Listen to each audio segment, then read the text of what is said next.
Hey there, you're listening to You Still Going On About That with Rob Israel and Joseph K. You can find us anywhere you could download podcasts. You could also find us on Instagram, Twitter, and Facebook at YSGOAT. Thanks for listening. I'm Rob Israel. I'm Joseph K. You still good on about that? All right, Joseph. It is September 15th, Wednesday, 11:30 p.m. Texas time. We are going to do this podcast until tomorrow, September 16th. We do a 2-day shift on this podcast. No one else does it. No one. And if they do, they don't make a big deal about it like the way we do. Right. All right, Joseph. Well, what are we going to talk about?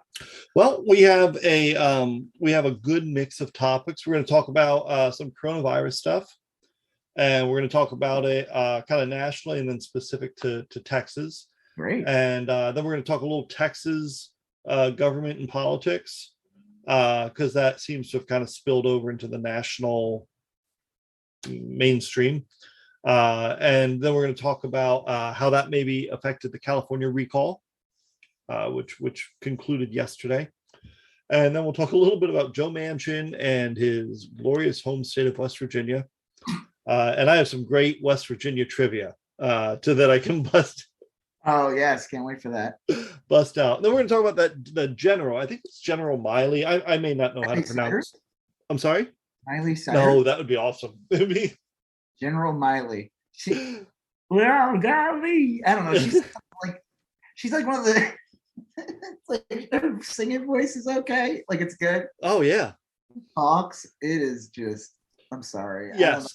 Where's she from? Like Tennessee or something? I think Tennessee. She's Billy Ray Cyrus's kid. And I love Miley's music.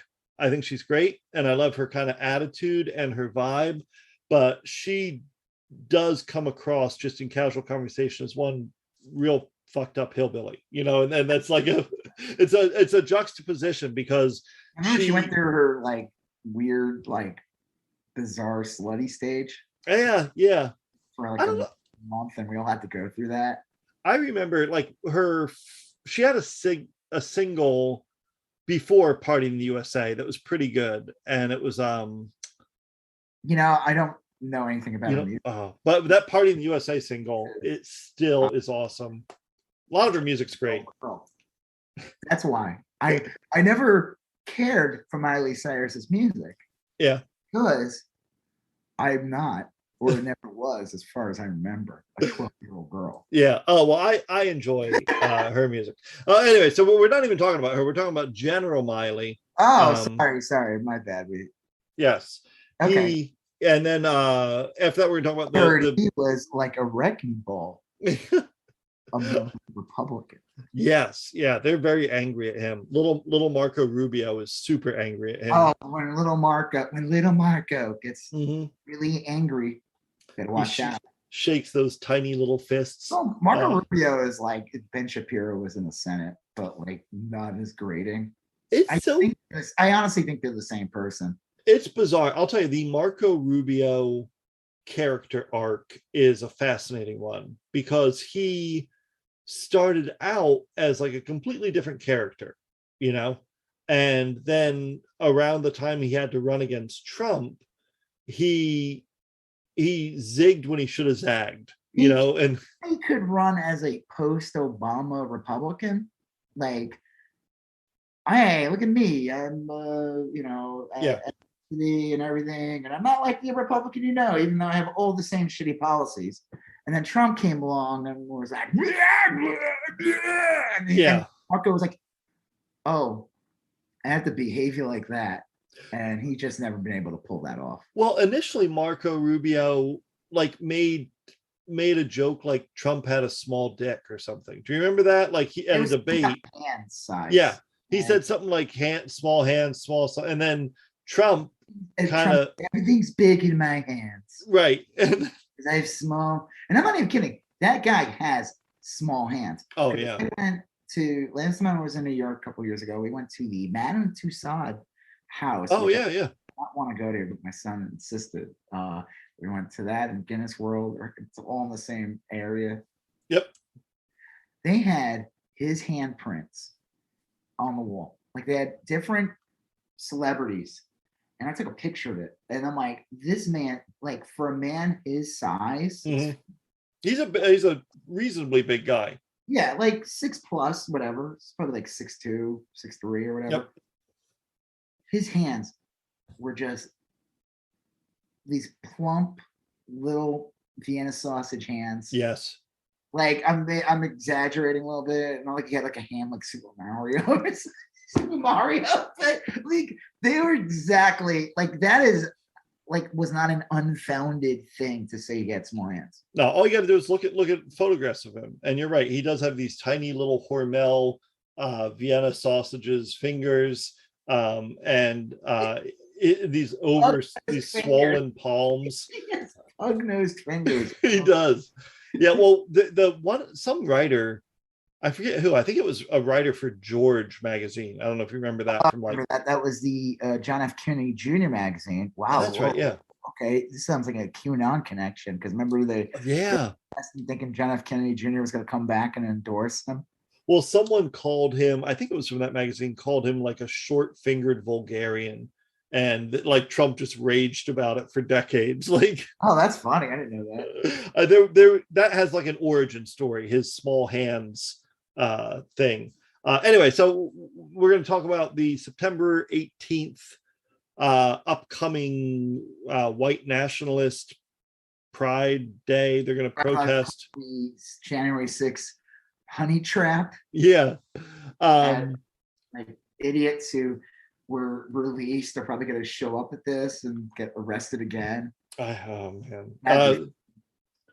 Then we're going to talk about Amy Coney Barrett. I guess just recently came out and said that the Supreme Court wasn't partisan, or there's some bizarre. Can't like the criticism that the court's getting or something. Yes, she said it was unfounded. Yeah, we'll get to that later.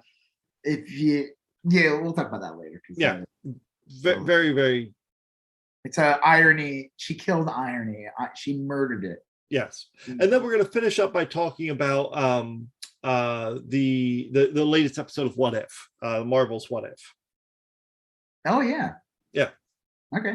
Sure. And that's it. Yeah, and we'll talk about it more. But I liked What If. I wasn't my favorite. Wasn't my least favorite. I thought it was a good, solid, middle of the road episode with again stunning animation. I only saw it once. I need to watch it again, but I liked it. But yeah, it's definitely not. I think those first two episodes were the best ones. I like the zombie one a lot. We'll get into it. Yeah. So all right. So going back to the very beginning. We were going to talk about coronavirus. You sent me an interesting statistic the other day, and I saw it after you sent it to me too in a couple different places. Now, currently, 1 out of every 500 Americans has died of the coronavirus. That's a lot of people. If you do the math, I mean, like, how many people live in this country supposedly? Like a little under 300 million, I think. So 1 out of 500 people are dead. That's a Well, I did this statistically, it's only 0.002%. Now, I don't mean to diminish that. That's terrible. But like, I thought the percentage would be. That's when those jackasses say things like, what's the big fucking deal? COVID is a 98% like mortality rate or something like that. Right. And I'm like, and then I would say to them like, oh, so you're okay with like 6 million people dying? And they'd be like, whatever. Right. Like they try to downplay it. I'm like, that's all.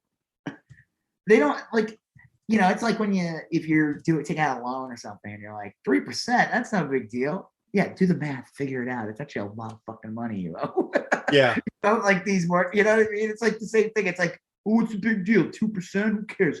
98%, you're fine. Like, that's a lot of fucking dead people. It's all you have to say is like 1 out of every 500 people. That's a lot of people. That's just a lot of people, for something that should probably be pretty, at this point, easily prevented. It should have been controlled. Yeah. And it wasn't because it was, people weren't going to, like, everyone who wanted it got it in the beginning. And then everyone else, and then all this propaganda got out, and all these people were put, like, all these bizarre, like, everything about it is just, their arguments don't make any sense. Like, right. Like, they want to bring up all these things about COVID, but then they don't want to take it seriously. Like, remember when the big ones was like, oh, it was a lab leak or something? Yeah. I'm like, okay. So take it seriously. Are you taking it seriously? No. Then shut the fuck up. I don't care what you think. I don't care if you think China caused it or it was a lab leak. If you're not taking it seriously, then who cares? Yeah. Like, why? Like, it doesn't make any sense. Like, well, none of the arguments make any sense still. You know, I mean, it's like all of them kind of all of their arguments bump into one another. Like, you know, Trump gave us this great vaccine, but the vaccine doesn't work, but it was never a problem, but you know, it is a problem, but only a few people die. But I mean, they all like run into each other. I love that. They want Trump to get the credit for Operation Warp Speed, but then they bring up at the same time how they don't trust it because it was rushed. It was rushed, right? Even though it wasn't. They were working on this for years because it's like. It wasn't like Trump was in his fucking dining room with a couple of test tubes or beakers or something, whipping up a vaccine trial. You know, I mean, like all Trump did is say, hey, maybe we should do this vaccine. Yeah, I mean, like Trump just wasn't a roadblock. Yeah. He just basically said, fine, go through. Right. For once in his life, he didn't shit in the punch bowl. I give them all the credit. Will that get you to get vaccinated? And they'll be like, no. Yeah. What the fuck? Like, well, I'll tell you, what you think. It is really problematic because a lot of these people, the ones that refuse to get vaccinated, are a terrible drag on us non-idiots. You know, that you saw that story over the week that happened where some guy in Alabama had a heart attack and the fucker dropped dead because they couldn't find a hospital to put him in. Did you see that? Yep. Like, this guy minding his own business. Those or something? What?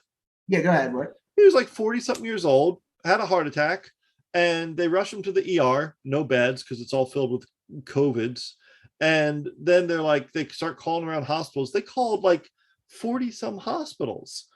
They had to fly. They were going to put him on a life flight to Mississippi, like another state, so he could be whatever they do to heart attack patients. And the guy died before he got there because there were too many coronavirus patients in the hospital. And it's like these guys drop dead left and right. It doesn't change anybody. Like, what was it? Like 5 pretty I don't know, not major, but I don't live in that hemisphere. Right. Major in that hemisphere. But like 5 conservative talk show hosts or radio hosts drop dead. Yeah. And it doesn't matter. Nope. It doesn't make a difference. These guys don't change. Another one will come in and take their place, and they'll spew the same thing, and then another one will drop dead. And like, it blows my mind. And the thing is, like, when these guys die, you don't feel sympathy because it's like these people are horrible. There was that one guy who died recently, and he was famous for like throughout like when AIDS was a massive epidemic. AIDS fucking like this guy would read names of people who died and mock them. So you know what? Are you supposed to feel bad for this guy? No. This guy probably got his audience killed. This guy like this was a bad person. I'm sorry. He's just a bad person. Like, I don't want anyone to die, but like this, and I'm not happy about it, but it blows my mind. What pisses me off about this whole thing is that like every time these guys die, or you know, these women die, these men die, or anything, or even children die, it doesn't budge these people at all. No, they double down. They double down. It's like that woman recently. There was a woman recently who, I don't know what happened. Like, she got arrested or whatever, but she went in some place where you had to wear a mask, and she came in wearing like a Lone Ranger, like a diamond. Oh yeah. And she was just like mocking them. And they're like, "You're supposed to wear a mask." She's like, "I'm wearing a mask, honey," or whatever. And she was she got COVID and she's dead. Yep. She used to hang anti-vaccine propaganda from bridges. Doesn't anyone like? It doesn't wake any of these people up? I don't even know why. Like, where's Shirley? Shirley was here last week. Oh, yeah, Shirley died of COVID, dude. And then they move on. They're like, they won't even like acknowledge that they died of COVID. Probably. It's just so weird. Like, why? Like, and we'll talk more about this later. Like, I don't like abortion protesters, like pro-life protesters, but I get how they're so worked up over it. Like, they legitimately believe that there's this big slaughter going, and they I can see how like a person would be moved to do things. Sure. But like I don't like what. Well, it's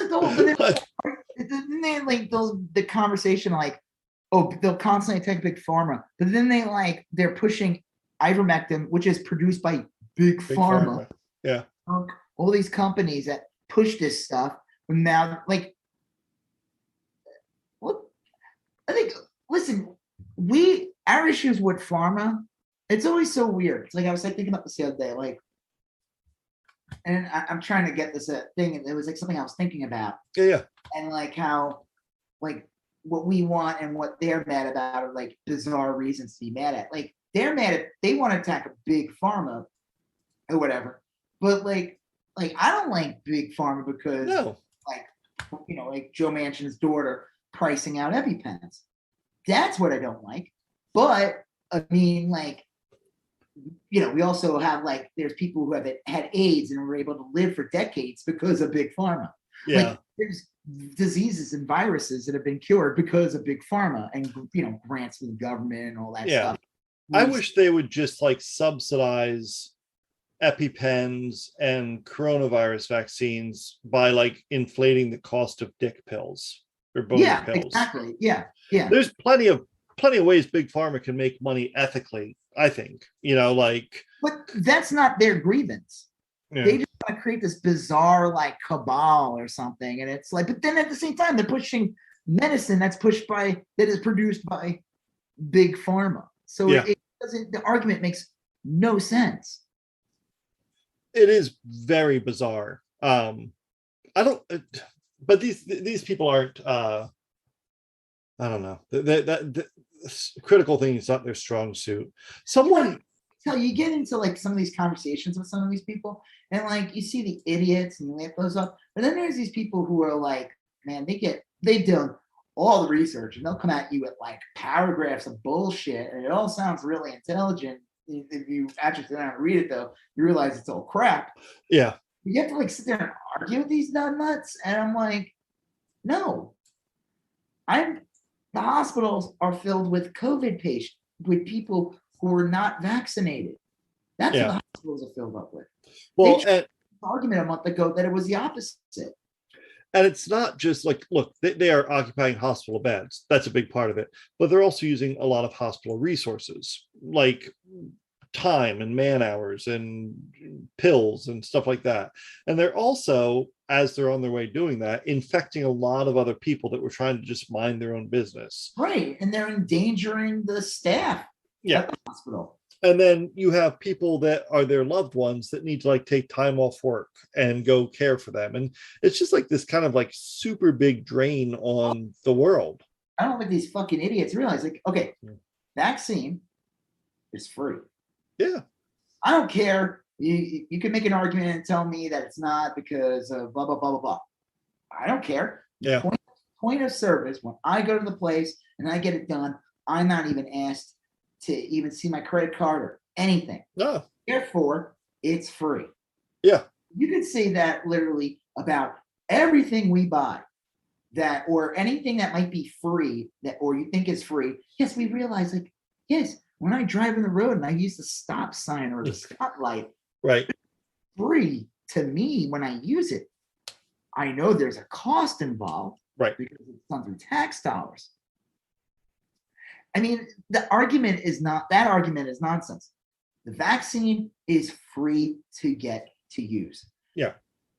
I mean, like, if you I don't know what to say about that. That's a bizarre argument. And then they try to argue with you, and you're just like, I don't know, bombs that we drop on other countries are technically don't, in theory, cost me anything, but that's not true. They cost me because I pay and that's where my tax dollars went. Well, it's kind of interesting to see the direction these anti-virus people are, anti-vaccine people are going. Someone posted like this really great article on Twitter, and I commented on it, and the author like said something back. It was a good article, and her theory was that like a lot of this is tied into viral videos, and not like in a weird way. She's saying like not just that viral videos create these, but she's saying people have kind of latched onto this with the intention of going viral, which is kind of ironic because it's yeah. You know what I mean? Like if you look at a lot of these people that speak at school boards, they show up with their phone and they record themselves. They want people to see it's like the idiots who showed up on January 6th, and a lot of them were live streaming it. Yes. They're like their 5 followers or whatever. Right. Get like clicks from it or something. And they're like, well, if I do this, like if I break a window, this is going to get me, like, I'm going to get like hundreds of new followers. It'll get shared. And it's like, no, you're going to in jail. Well, her theory was that like there's a lot of the big movers and shakers. And you're right. Like we're talking about people with like 40 followers on Twitter, or, you know, we're not talking about like big accounts, but we're saying the average nuts and bolts guy out there going to protest at the local school board. They're doing it with the intention of becoming a viral video person. They want to be the next. Yeah, I know that there's definitely like a grift involved. Yeah. But the other thing too with viral videos, like one of the worst videos you could probably root, like it goes all the way back to the beginning of COVID, was that documentary in quotes that went around on like Facebook and stuff. It was Plandemic. Yeah. Until this day, there's people who quote that thing. It's like loose change. You remember loose change, the 9/11 one? Oh yeah. Like it's kind of like that, but like way worse than that. Like you know, yeah, Plandemic thing. I forgot the doctor's name. The so-called fake doctor who claimed all these things about COVID and everything. It may have been this guy in Cape Coral, Florida, because I remember reading about this. The woman who was in that video that went viral. Oh, okay. And again, though, the argument doesn't make any sense. Like, I don't get it though. Like, if it is, you still are. If I haven't watched the video, but I think from all the bullshit people say, the end results is still that COVID is deadly. Yeah. So maybe you should still take it seriously. Like, I don't care if you think you came from space, or like if it was made in like the Ming the Merciless's fucking power on Mars, or if you think like it was made in like the Mandarin or Kim Jong-un farted once and made right. It's like, I don't care if you think that. But if you just I'll be happy if you take it seriously. Like if I came to a place and wearing a mask and you said something like, I don't know, horrendous, I mean, I'll walk away from you and be like, ugh, but I'll be like, you know what? That person's wearing a mask. Yeah. Good on them. Like, you know, if you got to wear a mask and it says like Trump 2024 in it, I don't care. Go right ahead and wear that stupid mask. Because at least, I mean, I don't know, maybe. Right, yeah. Don't, but like, do you know what I'm saying though? Like, it doesn't make any sense. Like, they want it to be this thing that, like, they want it to be something that, like, the United States or like whatever actions of the United States or whatever these people that live in the United States, their actions are not the reason why COVID will ever be bad. Right. It was led in China or whatever like that. And it's so it almost gives them out from like wearing a mask or getting vaccinated. Like, oh, well, I have no control over this thing. Like, if I wear one or not, it still kill people or whatever. Like, it's bonkers thinking. And the most messed up thing about the whole thing though is there's could be so many orphans.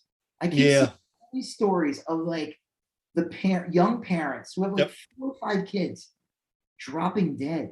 Every day I see a new one. Yeah, it's real sad. These anti-vaxxers, like, who refuse to get vaccinated, and these kids who they get it or they survive, or some of the kids died too. And I'm like, dude, there's gonna be so many like COVID kids out there. Like, like in 10, I don't know, in a couple of years they're gonna hear about like how this, like the orphan rate or something in this country like went up tenfold because of COVID and all the people who refuse to get vaccinated. Yeah, It's something. Well, and I guess this is kind of like a good segue into this. The one of the last things we're going to talk about with this coronavirus stuff is that in Texas, and you sent me this statistic today too, Texas is the third least vaccinated state in the US, and that includes all vaccines like polio or measles or whatever. I guess that makes sense. Like, obviously, like, when I think of like extremes, like I tend to think of like, California, Florida, Texas, New York, for like different reasons, like maybe California being a little more like flaky granola or whatever. When we talk about the recall, where the yes vote on the recall got the most votes is also where the highest rates of COVID are in the state. Bakersfield, California. Right. The area was red as fuck. That's a very red area.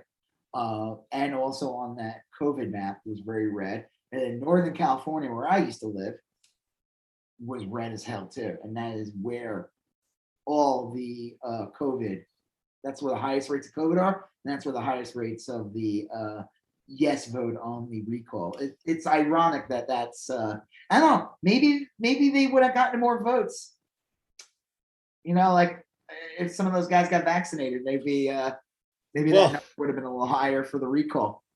It is weird, like, and you've said this a couple times, like the anti-vaccine movement has kind of shifted from liberal, like it used to be kind of a hippie thing, like a natural living. I wouldn't say, oh, you're gonna put that shit in your body, man. But then there was always like a weird religious exemption. Like the first time I ever heard like that again was that HPV. Is that it? Human papillomavirus. I remember watching like something on the news years ago, and this it was like for and against, and the person who was against the getting that vaccine, of course, was this super Christian lady who worked for like one of those like concerned groups or something. She wasn't gonna get her daughter get it, and it was like for like bullshit reasons that made no sense. Well, that was big news here in Texas not too long ago when Rick Perry was governor. Before he made his bones doing the flamenco on ABC, he mandated that virus, that HPV vaccine. He mandated that all kids in Texas had to have it. That wasn't that long ago. And I bet you now, if he was governor, he would be just as bad as Abbott. Oh yeah. I don't understand why COVID is like. I don't understand why so many Republicans want COVID to like kill people. I don't get it. I don't understand why they taken that as a political position. Like they have their entire political identity is like to be a pro-COVID party. It's bizarre. It doesn't make any sense at all. Like, why would you want to drain all the resources of the country? Like, I mean, you want to own the libs or something, but like, I don't know. Are you concerned about being alive? 10 years, 5 years? Like, do you really want this to stick around forever? Well, and the other irony is that most of the Republican politicians that are kind of anti-mask, anti-vaccine, they're all vaccinated. Fox News is all vaccinated. Did you see? I don't think we talked about it last week because I think it aired after our episode. Did you see the Biden speech on COVID? Oh yeah. Not live, but I saw broadcast of it. He called out Fox News. He said all major businesses and everything already follow what he's putting through. Yeah. And then he said Fox News. Well, it's like awesome that he brought that up, that he said Fox News. I'm glad he called them out because they're except for like all these other right-wing knuckleheads and stuff. Fox News is the highest rated news network, and they've been pushing vaccine hesitancy from the beginning. Yeah, it's bizarre. I mean, it's like when the NRA has a convention and they don't allow guns. Yeah, the NRA doesn't give a shit if like they want to like arm teachers, but they won't allow guns in their convention. Nice. It seems like there's a concern. I don't know why they're so worried. What are they worried about? They should literally embrace them. Good people with guns. Okay, so like on a broader scale, Texas, we've talked about Texas a lot over the last few weeks. The Department of Justice today, I guess, announced plans to sue the state of Texas to stop the controversial abortion law that went into place recently. And from what I understand, it's stayed in some areas. Like it's they're not enforcing it. This is kind of a weird one. It seems like real slow motion to be unfolding. You know, I mean, I thought there'd be bigger news and stuff like that. Right. With the abortion law. I thought lawsuits would be filed. I thought more would be happening regarding it. I don't know. I'm not like I guess until it becomes a bigger problem, you know? Well, until it becomes at some point it's gonna be a bigger problem. You know, there's gonna be a huge protest in the country on October 2nd. Yep. I think that will get a lot of attention. We'll see what I'm sure Fox won't cover it all. No, not one bit. Right. I mean, it was just like a week ago. I mean, yeah. You know, it's not like are the women wearing red outfits, teal outfits yet? I don't think it works that way. Well, I read a couple things after it started, and one guy said, like, man, not a lot of Republican politicians are talking about this. And he's right. You know, I mean, like there are some local, like congressional level Republicans in Texas that are bragging about this law and kind of talking it up. But it's not something to be proud of. Like, this is their hubris they're gonna lose the fucking midterms because of this. Well, a lot of people said that, and they said that Republicans never intended to win this war. They always intended the courts to step in and save them.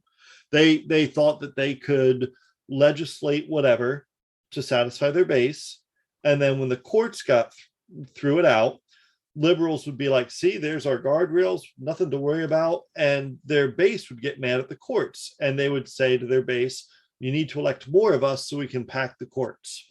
Yeah, and but now it's packed completely. Well, and now they got what they wanted, and they don't know what to do with it. Like now you literally have the proposition that like women could start getting sued or caught or whatever.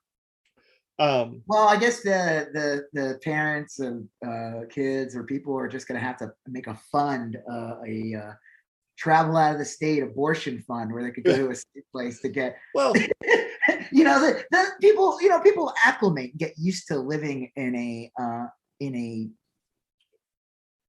fuck. I can't even think of like the word archaic, freaking zealot nightmare. I mean. Well, yeah, what? Well, this one woman wrote an article for the New York Times. She's she used to be a professor at Liberty University, and now she's a professor at some other, like a Baptist school or whatever. And her name is Karen Swallow Pryor, which is kind of a horrible name. It's a rough name. So she wrote this article, and it starts out by saying, like, let me just tell you real quick. Like, yeah. My name's Robert Israel. I go by Rob Israel. Now, if I put Rob's Israel, it becomes a whole new thing.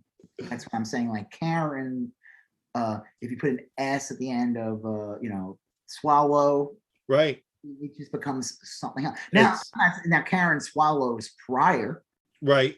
I don't know what that means. Just go ahead. Well, she started her article by saying, like, look, the new Texas law is some things not great about it. However, I think this is a great opportunity to. When someone goes, however, that's when my eyes right in the back of my head. She said, like, this is a good place to begin talking about abortion, and I was like, you know, that's like if the illegal if someone's got their boot on your neck and they're crushing it and saying from above you, this is a good place for us to start talking about my problems with you, you know, like, and I was floored, you know, and so I said something on her Twitter page. It was probably more snarky than it should have been, and she said, like, you must not have read my article or whatever, and that pissed me off. I was like, the fuck, I didn't read your article. It's like 6 paragraphs long. It wasn't a very long article. And I said, it's nonsense to say that because someone disagrees with you that they must not have read your article, and then she answered something back, and she told me to read better. I needed to read it better. And I'm like, what the fuck do you mean I need to read it better? You need to think better. Like your whole argument's bullshit. And anyway, so I looked her up, and as it turns out, she was an Operation Rescue person. And she was questioned. What's an Operation Rescue person? Yeah, she was an Operation Rescue person. What is that? Oh, they were a radical anti-abortion group that used to picket abortion clinics. And she was like a balanced person to me, sees both ways clearly. Well, she says clearly she's a pro-life person, but she was like calling him that. Oh yeah, well, forced pregnancy person. She where we lost the argument is that we allowed them to call themselves pro-life. How do you win an argument against someone who uses the term? Yeah. Well, I'm pro-life. Well, I guess I must be pro-death then. I mean, you already lose the argument when you engage with them on those terms. Now, I'd say you are, you're forced pregnancy. That's a different story. I agree with you, but that ship has sailed. It doesn't. Well, it has, but we can not go along with their argument. Like we can, all of us, not just me and you. Yeah. One that is for a woman's right to choose, or pro-choice, anti-bounty hunter system. I know everyone wants to dress up as Boba Fett and go hunt women trying to get. We have to start not agreeing to their terms. Yeah. Well, I agree, because like clearly you can't be pro-life and then say, well, I'm not for healthcare, and I'm also a big fan of the death penalty. And I think. I'm for everyone owning a gun unchecked. Well, she wrote a big article about how gun control we shouldn't have gun control. Yeah, she's seriously super life. This woman sucks. And then she wrote sucks. But anyway, that was the thing. Is she said and I was just like real patron. It really pissed me off because I read your article. Okay, the problem isn't that I didn't read your article well enough. The problem is that your ideas are abhorrent and you're a monster. That's the issue. And part of me just got really pissed off by someone who got the legislation they wanted, to swoop on in there and try to be this patronizing, like, oh, well, maybe now that we've placed a bounty on these women's head, maybe now we can have a conversation about. Like, fuck you. This isn't a conversation. The conversation ended a long time ago. So I don't know. Anyway, so Texas is kind of going through this. It's a real hot button issue. I think you're probably right that, like, if the Republicans lose the midterms, it's going to be, look, there's not going to be a Democrat running that doesn't bring this up. Oh yeah. Or like the best was with the recall. Yep. I guess we could talk about the recall. I do want to talk about other things though. I want to make sure to add this in. Like I said, I think Biden's speech on COVID was really good. If you want to talk about it for like a minute. Oh yeah. Because there was a lot of good points put in there, and of course the right wing started freaking the fuck out afterwards, making all these bullshit claims of like fascism or something. And then I want to talk about the Met Gala. We could add that in the end, Met Gala. That for a minute. Okay, if you want to add Met Gala in there before, just because I don't have much to say about it, but everyone going nuts on AOC. Oh yeah, I do remember that. Ted Cruz's tweet. It was just can't handle it. Okay, so this was about COVID, and we'll lead into it. But I thought the Biden speech was great on again on COVID. Glad he brought up Fox News. It's this is stuff that. This should have been instituted months ago. I think like the United States, I think like it's like you pander to these fucking idiots for too long, it's going to backfire. Yeah. Should have been from the get-go. Every company, you have to get vaccinated or you can't work here. You want to come here? All federal jobs. Like I'm like the fact that like there's nurses and doctors not vaccinated. That is insane. It really is. That like blows my. That should never been a choice. Should never been a choice. Like, this is a global pandemic. Yeah. We didn't have to have 1 out of 500 people die. It's just bizarre that they're so afraid of this. What? It's just that it's bizarre that they're so afraid of this vaccine. It's just because it's just so politicized, and they won't admit to it. There's these people claiming they're quitting jobs. Go ahead, quit. You're gonna quit because you have to get vaccinated? Yeah. Every company's asking to get vaccinated. Go work at the small office that is fine with it, and then like half the staff gets COVID and dies. Like, you ever see some of those stories? Yeah. Oh yeah. Small company. Yeah. So all these major corporations already been telling people to get vaccinated. Like, you're gonna lose. Like, oh, why did you quit your job? Why did you they wanted me to get vaccinated? Like, dude, in a year from now, you're gonna be like hitting yourself. Like, like, blows my mind. I don't know. I thought, like I said, all the right-wing reactionary chuds, of course, came out with the most ridiculous statements about him. I don't know if you saw them on Twitter or anything. Yeah. I saw a lot of them. They were trying to make him out to be like this, like, I don't even understand. And didn't Abbott or something say he was going to fight him on it or something? They all kind of came out and said that we're going to fight this, and they can't. These are things they have no control over. DeSantis, this was the best. DeSantis did some pressing recently where he invited some guy on who was pushing anti-vax rhetoric. Yeah, it was a bizarre. I tracked that down and watched the thing, and he had a press conference, and he's like, "Here, this is Joe Bob, who works for the Department of whatever, and he's going to get vaccinated, and he doesn't wanna." And Joe Bob comes out, dude looks fucking insane. And he starts opening his mouth, and he's saying how the vaccine changes your RNA and stuff like that. And DeSantis is looking at him just the dumbest motherfucker that ever set foot on the earth. And then that was it. That was the end of the thing. And they're like, "Oh, okay, well, there you have it. Joe Bob from Department of..."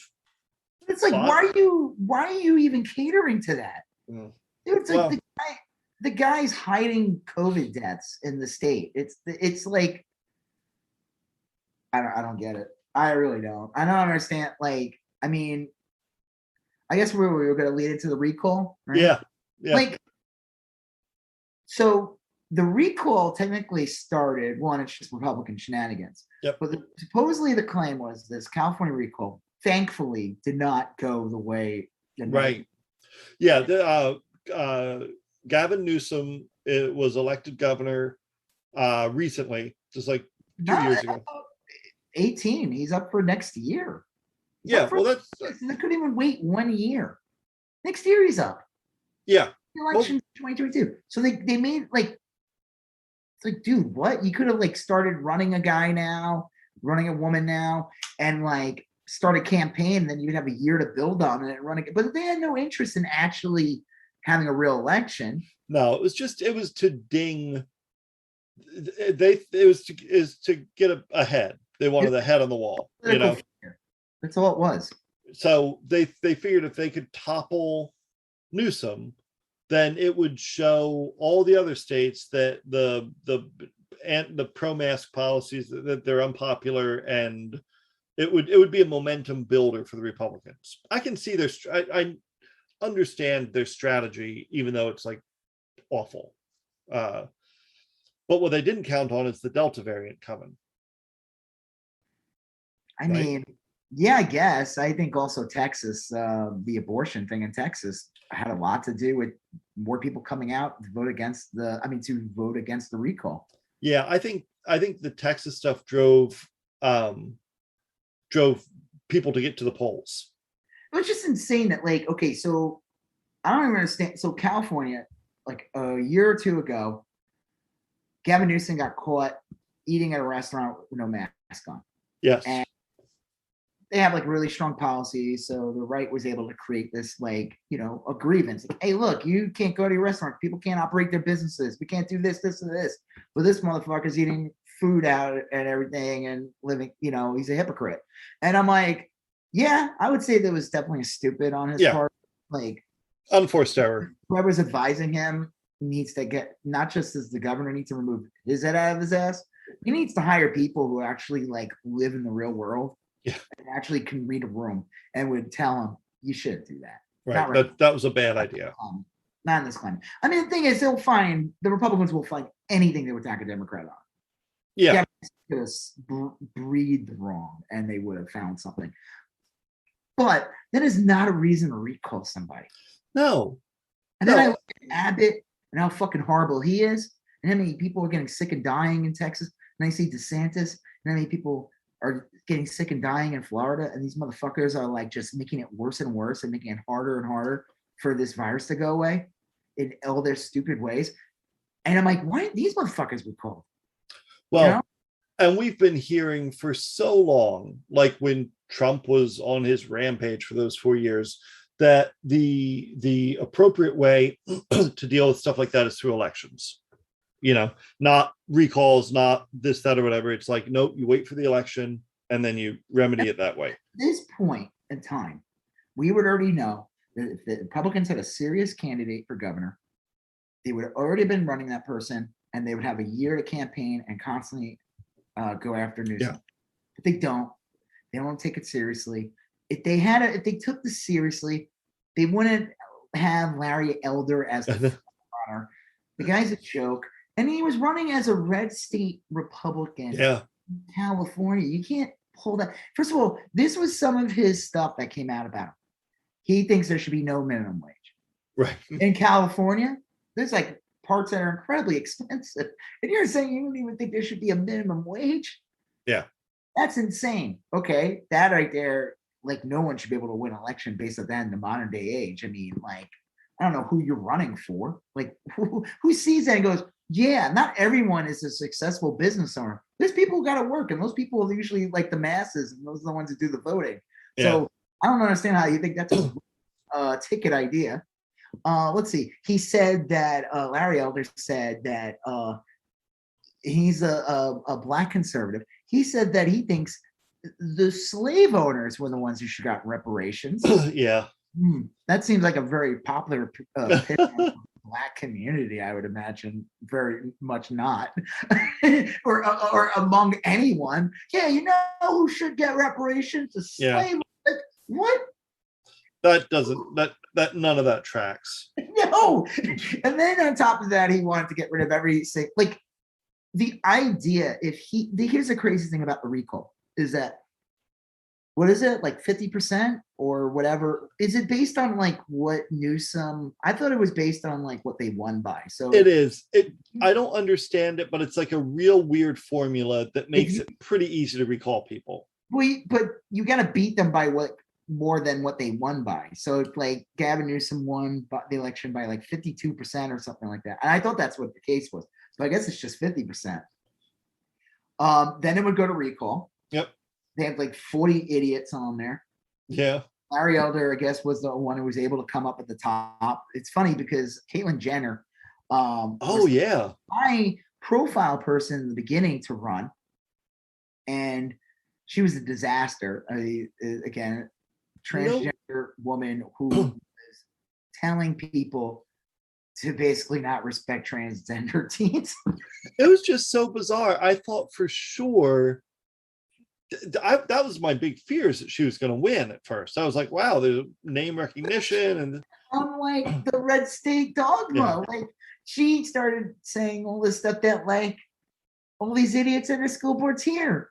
She said that like, I don't think transgender girl, he's like, I want to, in the same breath, she said, I want to be a role model for transgender kids. Yeah.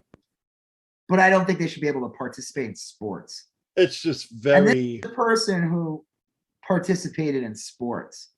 Yeah. This isn't, you know, like it's not like no. Sports are for jocks. Like she had no coherent message. It was. And then on top of it, she had Brad Parscale working, which I thought was hysterical. Brad Parscale, the fucking oaf that worked for Trump, this guy who just figured out how to game the Facebook ad system, buy system. Yeah. I always love when they act like these people are geniuses, and it's like, no, they just like bought a million more ads than the Clinton. Yeah, it's not that hard. I mean, like maybe it's harder these days because kind of Facebook has changed and people have changed, but like What he did was just real basic. He just lucked out. It was good timing. It was. Larry Elder somehow made it to the top of all the Republican clowns that were running. Yes. And Caitlyn Jenner literally was the least voted. Like, they had the list. Yep. She came in last out of all of them, which is crazy. But I mean, so Elder could have gotten just 1 million votes and he would have been governor. Yeah. In a state that has millions and millions and millions of people living in it. So it's not even like a fair election. So the whole thing is just like the whole idea of a recall is insane. You only need a bunch of signatures, right, to get it going. From what I understand, the bar is very low. You don't need a ton to get a good recall. Like when Gray Davis got recalled by Schwarzenegger, Gray Davis wasn't very popular at the time, and like Enron was kind of fucking with the state power grid, and Schwarzenegger was coming off, he was starting to die down Hollywood as like the main celebrity, but he's still high profile. He just did 3 and everything, and he was able to come in and act like this hero. Now the thing was, he didn't run. He ran as like a moderate Republican. Yes. He didn't run as like a Republican would in Tennessee, right, or Texas. Larry Elder, that's why I knew the Republicans weren't serious. Larry Elder ran as a hard right conservative in a pretty left of center state. Yeah. So the whole thing was a sham. I think the state should be refunded. Oh yeah, it was like $300 million. $300 million. That's money that could have went to like fighting forest fires. Like California has a problem with that. Could have went to like all kinds of different piping water to places like areas of California that need water, like huge farming system. There's all these resources that were drained so that like Larry Elder could lose, like this guy who would never have a chance, and he would never even make it onto the primary. No, in California, like no, he wouldn't even make it to like the final stage, because the whole thing was a circus clown show. He was able to like somehow. I don't even understand how he became the one that was the top of that ticket. Like, I think it was just he gained a decent amount of traction, and you didn't need a ton of traction. There's like 40 some candidates. So like Newsom remains in power, but like Larry Elder was able to bring up his name throughout the right wing chodosphere. Oh yeah, it worked out real well for Larry Elder, to be honest with you. Yeah, what's really funny though about him is I knew he was going to lose when he said things about So this is like a funny, like a weird analogy. Yeah. So Larry Elder, like a day or two before the recall, when it was already known that like, Newsom's going to win the recall. Right. One, the right wing was already trying to plant like voter fraud. Even Trump was coming out. Larry Elder was pushing that there's voter fraud, and that's why Newsom's going to win, is because there's voter fraud. They had like a site that wasn't even supposed to go up. Right. And got out. Voter fraud site, so there was that. But the other thing he started doing was he said that he's not gonna go back to being a radio show host. Like, this is the beginning of his political career. Yeah, his movement getting started. And I think that's really funny because it makes me think of like back in the day, especially like in the early 2000s, there'd be like these movies that would come out. And they were like, okay, they weren't very good, like Ghost Rider or something. Yeah, Ghost Rider came out in like the early, like 2005 or I think whatever it was. And the one with Nicolas Cage, it was like really stupid. Yeah. And I remember like to kind of get people excited, what they would do to some of these directors is they would talk about their next project. Okay. Hey, if you come out to see this movie, right, then I'll get to work on this other thing that you really want to see. Yeah. We can't get there. If you don't see this movie. Right. And I've seen a lot of these tactics used throughout those years. A lot of these, they're like these movies that are like, they're not tracking really good. Like the kind of early talking is like, these movies kind of suck. Yeah. But like, if I just say things like, hey, I'm going to make a preacher movie. I'm going to make a movie about something that like is people in the comic community they'll get excited and they'll go see this piece of shit. And we'll never make that other movie. We'll never make that. Yeah. But I got like 1,000 more people to come out. And I feel like that's what Elder was doing. Larry Elder was like, hey, this is just the beginning, guys. No, this ship is just gonna keep moving, man. We're gonna move right to the presidency, man. Yeah, like, good ship, MAGA pop. Yeah, California is just a stepping stone.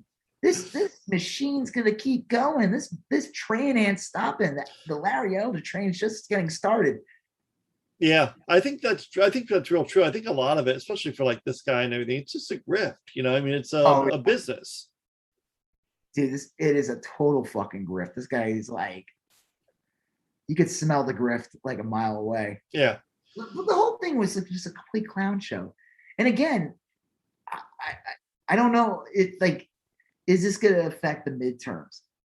I mean, I think that like the reasons why people came out to vote for Newsom is because of Texas. Yeah. That abortion thing, and like it's gonna backfire. It just kind of stinks though that like it almost like these like life like things that affect it, like it's weird. Like you want to be able to like ask for better health care. You want the argument to be about the environment. You want the argument. It should not be about a fucking abortion. It shouldn't be about. It should be about like, hey, dude. Like we literally are like at our last legs. Like it was actually like a decade ago. Can we do something about the environment? Yeah. If you're right. If you're wasting your efforts fighting this battle, then something's gone wrong. I'm sorry, what? No, you're right. If we're wasting our time fighting this battle, which we have to fight, then something's gone terribly wrong. This shouldn't be the battle people are fighting now. Side win because they don't give a shit about the environment. They don't care about healthcare. They don't care about any of that stuff. All they care about is prayer in school, making sure that women have no rights to choose. Yep. Ignoring all the health disaster and social disasters that causes. Yeah. And then a couple other bullshit grievances that they have. And they're not arguing with like they don't care about like, hey, we have this like this terrible healthcare system. Maybe we should improve on that. No, that's not something we're going to talk about. No. I'm grateful that Elder didn't win. Oh yeah, that would have been horrible. One other disaster was we have a fucking fossil in the Senate. 88 years old, yeah. Barbara Boxer. Oh, I'm sorry. Barbara Boxer retired years ago. Yeah, Dianne Feinstein. Yeah. She's like 90. 88. I thought she was 88. I could be wrong. And she's running again. Yeah. That's bizarre. Dude, this woman, like, first of all, it's a known fact supposedly she has like dementia. Like, and she's always sucked. She's like a conservative Democrat. She just happens to be in California, so she has the veneer of left being on the liberal. She sucked. She's always sucked. She's always been she's had like her like the Iraq war, she like fully supported, supposedly like whatever her husband did, like totally financially benefited from it. There's a ton of good candidates in California. They could run almost. They got a bunch to choose from. They could replace her in a heartbeat. Yeah. Let's say Elder got in.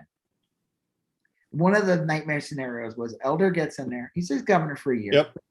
He has to run again, but trust me, he could fuck up California for a year. Oh yeah. Trump was president for 4 years and he was able to do a lot of shit. Yep. And the Democrats didn't win in 2018.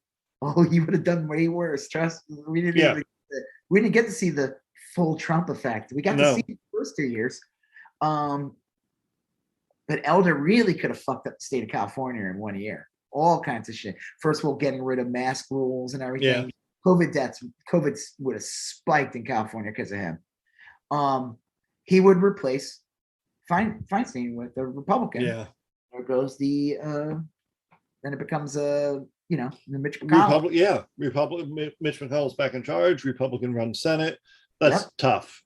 I mean, I guess this is a good lead into Joe Manchin. Yeah.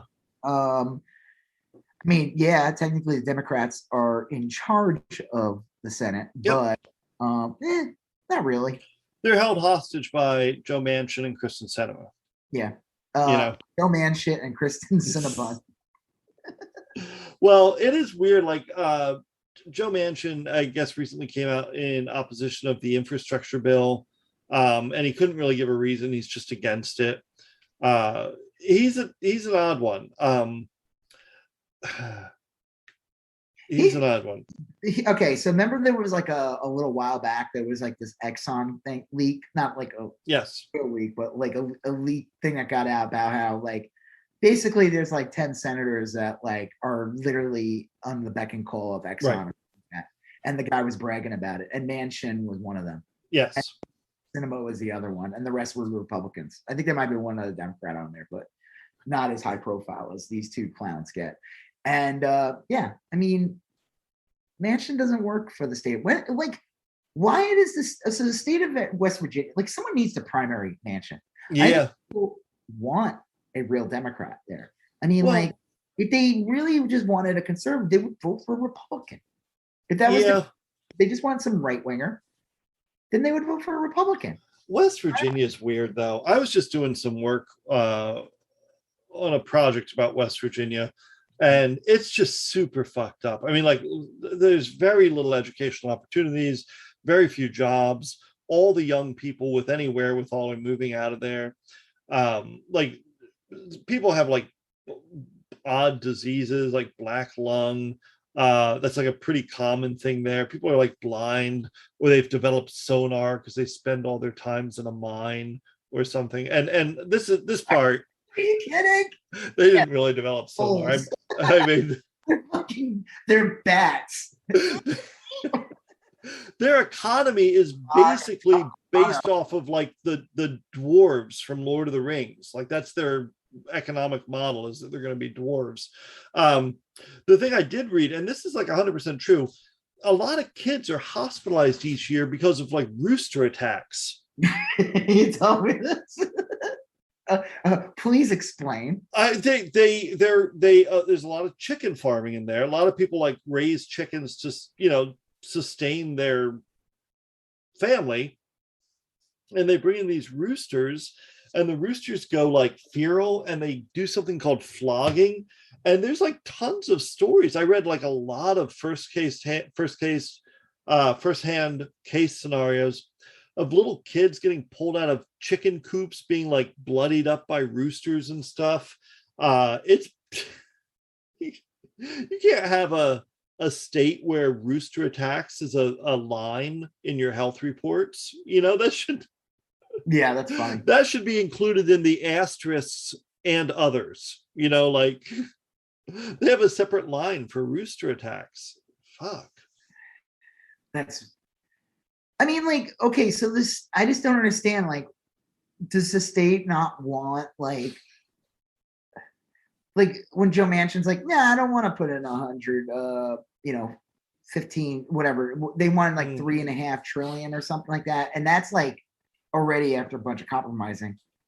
No, I think it should be like 1.5. Like, do the people in West Virginia are like applauding that? Like, yeah, Joe, give us nothing. Like, it's bizarre. Joe, since he does nothing for us. I'll tell you, they flood West Virginia with money. They're constantly sending people back to school to retrain, to learn the skills of the elves rather than toiling away in the mines and stuff. But do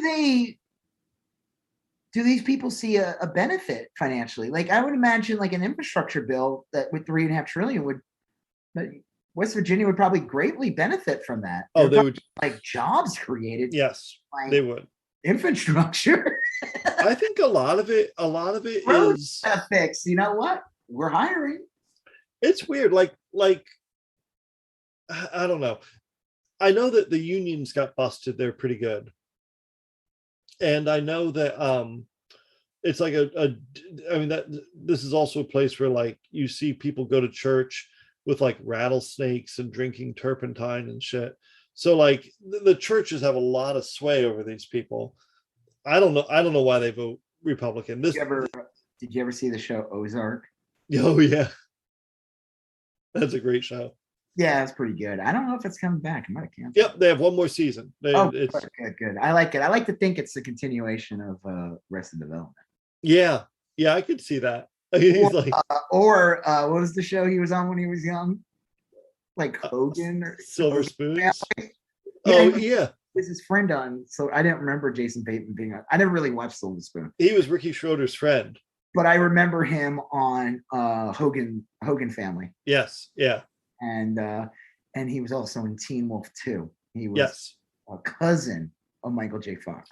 He was like the great value Michael J. Fox for a little while. And then this development really made him like. Oh yeah, it really helped make him like who he is, and like the guy's awesome. Anytime he's one of those people, he could show up in something, and even if the movie sucks, he's good in it. He's the Chris Elliott of his generation, is what I say. Yeah, Chris Elliott. Yeah, Chris Elliott. Yeah, same level. Actually, you know what? He's great on Schitt's Creek. He's so good on that. You ever watch that? Oh yeah. Yeah, he was so good on that. Maybe we get Jason Bateman to run for senator against Joe Manchin. I could see it. You know, sure. I mean, and he could get that Ruth as his running mate. That curly blonde girl, the one who's like curses and like, I don't know shit about fuck. That could be the tagline. Yeah, put that on the bumper sticker. Do his calm thing, and he does, but it's all good comedy timing.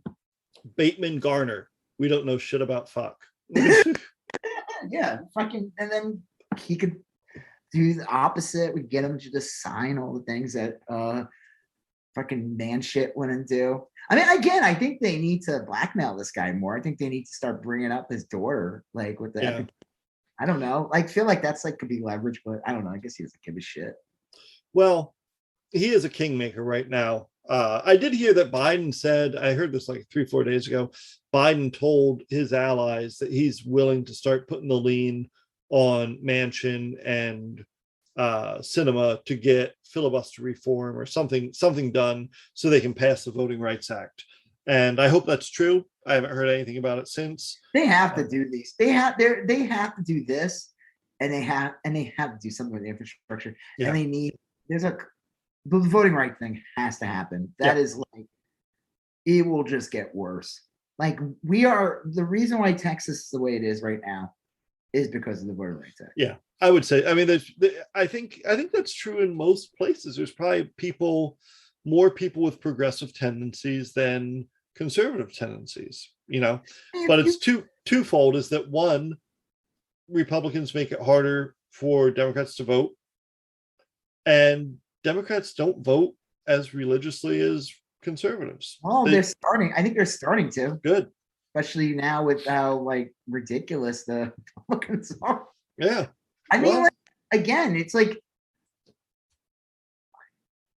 I'm just trying to live my life and do my thing, right? And that's what everybody's probably thinking. And then here comes these idiots with these like horrible policies, and they're like, "Yeah, we're just gonna throw a bunch of roadblocks in your life that like," and you don't agree with any of them. And then you're like, "Oh shit, I have to vote." Literally voting just to make sure these people don't get back. Yeah.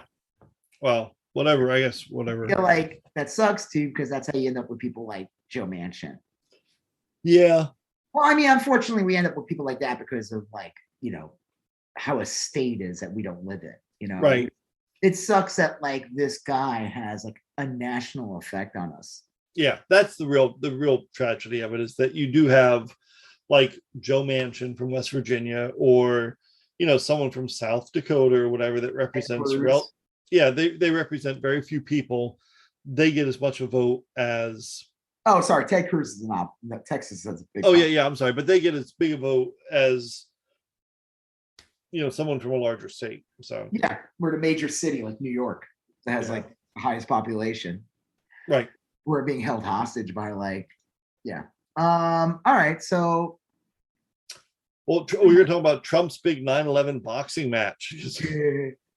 I guess we could talk about, before we get into that, let's talk about AOC and the dress. Yeah, she wore a very expensive ballroom gown that had the words "tax the rich" on it. And of course, the right wing went insane. Oh yeah. And there are a bunch of lefties went insane too. Yeah. The Jimmy Dore kinds and like that. Listen, I don't think it was like. I think the Met Gala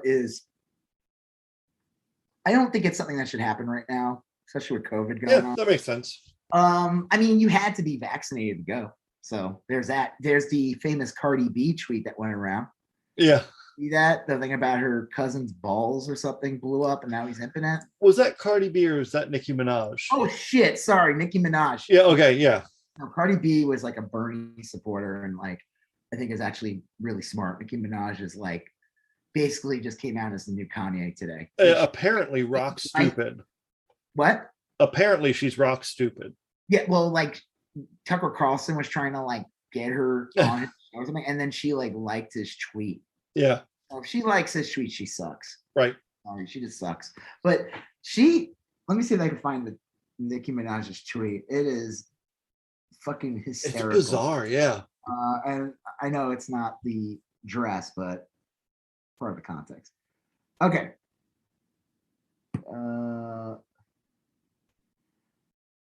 Oh, she's in Twitter jail. She will never use the platform again, she says. I heard, is she? Because I heard that she announced that and it wasn't true. Well, it said Twitter denies suspending Nicki Minaj over COVID vaccine. Because people are like, why isn't this tweet should be removed because it's spreading misinformation. I mean, like, that is COVID misinformation. I mean, it's fucking stupid.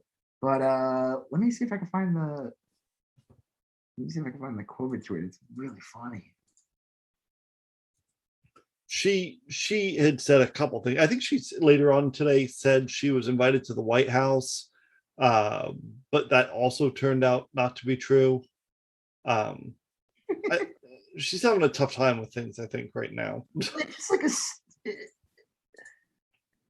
can you find it or her original tweet? Yeah. Let me see. I remember it was just kind of like a hodgepodge of, I mean, it's funny. Minaj. Especially if you like if you hear her talk. Oh, here we go. I wonder if it's still up if they removed it.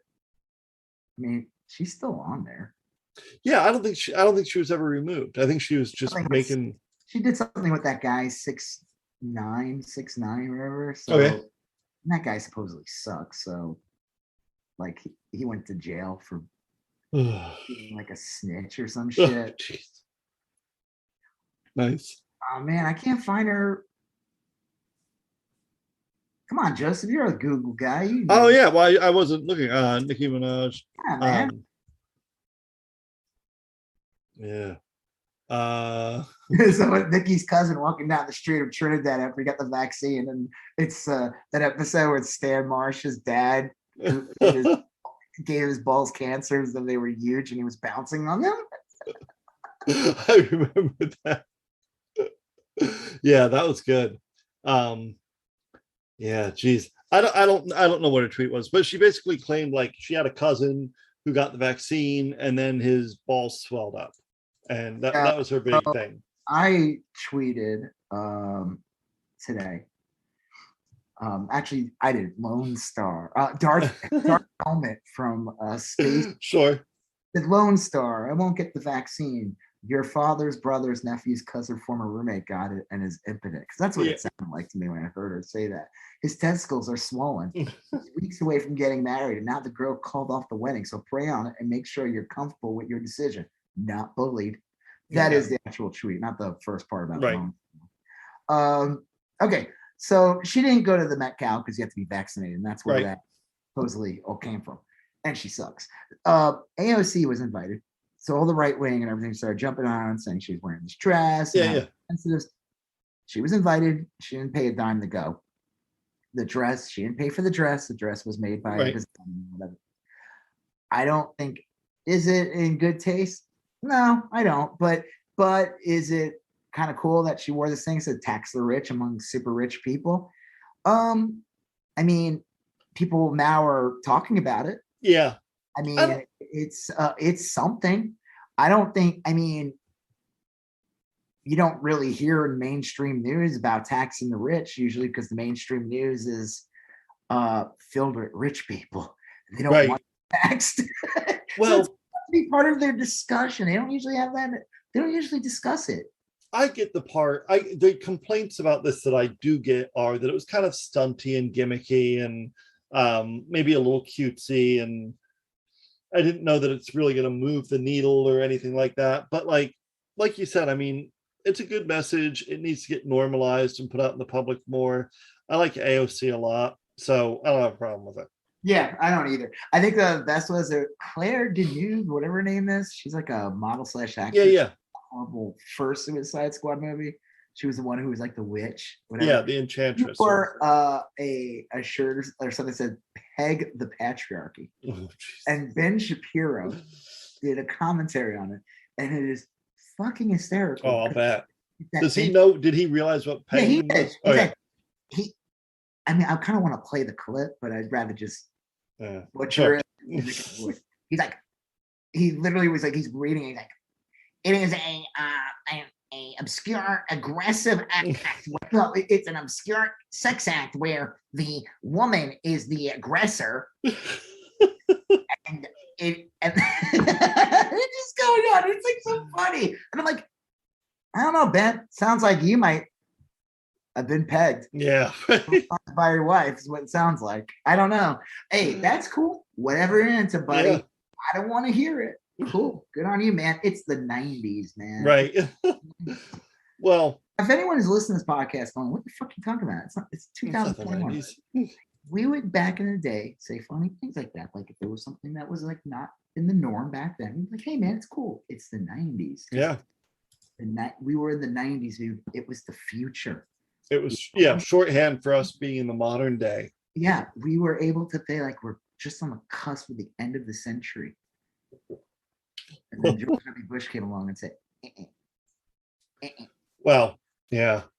So, yeah. But Ted Cruz had something to say about AOC. Yeah. He, like, attacked her and try to, like, again, make a false claim about how she's a super rich person paying for this, and again, invited, didn't spend a dime. Right. And the dress, she worked with this designer, who was a self-made like designer, like literally like working doing like flea markets like a year ago or something, not some like little kid or anything like that. But Ted Cruz had the audacity to call her out and try to say all this shit, and then of course everyone piles on him because he's a piece of shit. Yep. You're like, dude, AOC has done more for the state of Texas than Ted Cruz has done in his entire fucking career.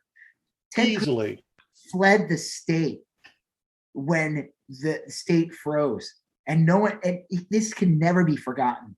When this motherfucker tries to run for president, it needs to be brought up every day. If anyone has the balls or audacity, whatever, during the primary, I want to see one of those Republicans on stage rip Ted Cruz apart. Yeah. Because if it comes from one of them, it's going to look even worse. Right. It'll stick. Because he doesn't give a shit about like what the libs say. He doesn't care. He doesn't give a fuck. Right. Yeah.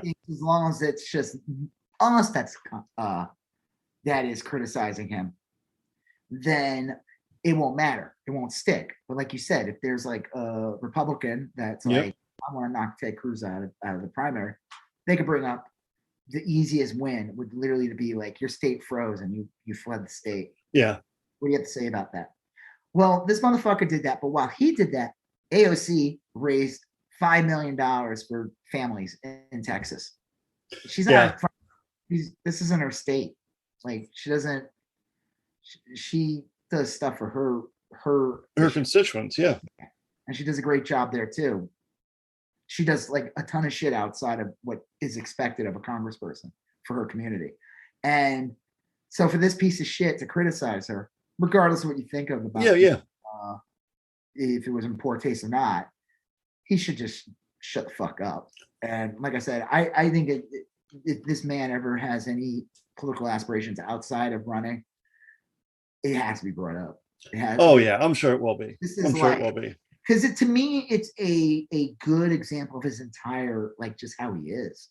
Like, this is it's not just, this isn't just an isolated incident. Yeah. All right.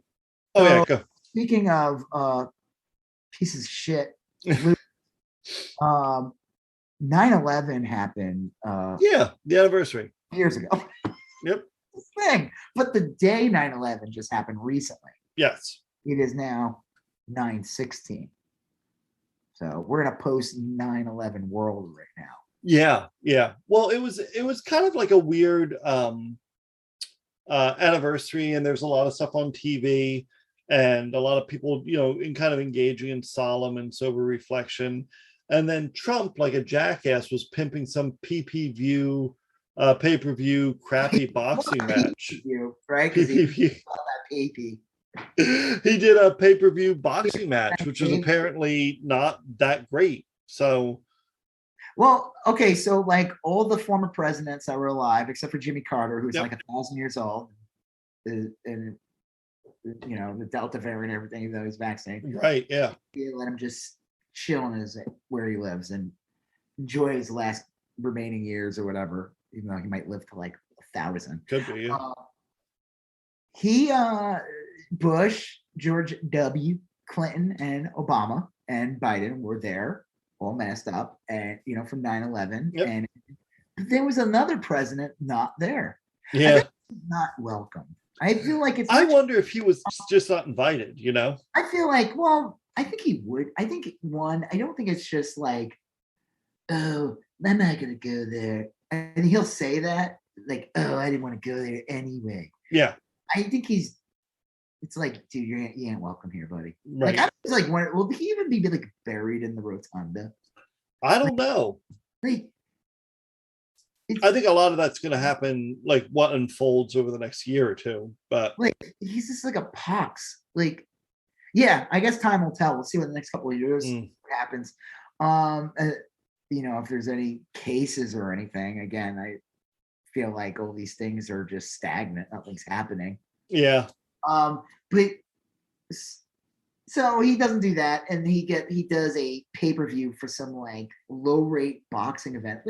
Like a third-tier boxing match. It was like Vanderbilt Holyfield and like some other guy. It wasn't even a real thing. At first I thought it was UFC, and I was wrong. It was like some event run by this. I think it's like the guy who does like the Logan Paul boxing match. Oh, okay, yeah. Events. So Trump, so not just as like the guy who's a former, not just this guy cheapened the presidency even further by being the announcer for a fucking pay-per-view fight. He does it on 9/11. Yeah. He's like, I'm sorry, that's comedy. You can't write that shit. Yeah. That is funny as fuck. It's just bizarre. He's giving this and then he starts bashing Biden at his PPV. I didn't hear anything about it. Do you know what he said? It was just this casual litany of like ineffective leader and blah blah and weak and America was not respected, and it was just like some nonsense that he always says. I don't know. It's so bizarre that a former. I'm assuming no one challenged him on that. No. Say whatever. It's just so bizarre that a former president is like shilling pay-per-view boxing, on 9/11. There was rumors years ago. This was like early 2000s. Yeah. CSI was like super popular. Like one of those shows at the time. I never watched it or anything like that. And there was a rumor that Clinton was going to make an appearance on the show. Oh. You ever hear about this? This is sounding familiar, but no, I don't remember it. And then Clinton came out and said, no, I'm not going to do that because that would cheapen the presidency. I don't think it was the exact quote. Right. Or anything. It was kind of funny, though, because it made me think of like this old SNL skit where it was like during the Lewinsky thing. And they were doing like a 10 years later type joke, like where they were. And Clinton's like, yeah, I got some deals with DreamWorks. It was kind of funny. Yeah, I can see that. But no, he's a serious person, regardless of what you think about him. He's not gonna fucking go do CSI and like show up. Like, yeah, that would be more that's more high profile than some fucking shitty paper. Oh yeah, for sure. Like, I don't know. I didn't listen to it or heard anything about it. It just sounded pathetic. Yeah, it is. It is. Yeah, there's really no other way to describe it. I mean, it's like, is this like a punishment in itself? It's like, yeah, this motherfucker should be like in a jail and everything for like what he did. Should face charges, but in a way, this is kind of like it's kind of funny. Like, remember those videos that surfaced of him like in his, like, when he was still living in Mar-a-Lago. I guess he doesn't live there now, but for like the first couple of months after he left the presidency, he was just residing in Mar-a-Lago. And like every day he would come out and like give some weird speech to like 10 weirdos. Yeah, I did. Yeah. It just looked like some bizarre like wax museum shit. And it just like, it's like, dude, this guy's in hell. Yeah. And they showed like, what? He needed that attention. He can't go without it. It's like he doesn't have Twitter anymore. It's like he has to say all the stuff he would have tweeted. And I figured that's what the boxing match would be. It would just be a series of anecdotes and stuff through Twitter. And now he gets to do it. And then the other thing too is, and this he's doing it because man's broke.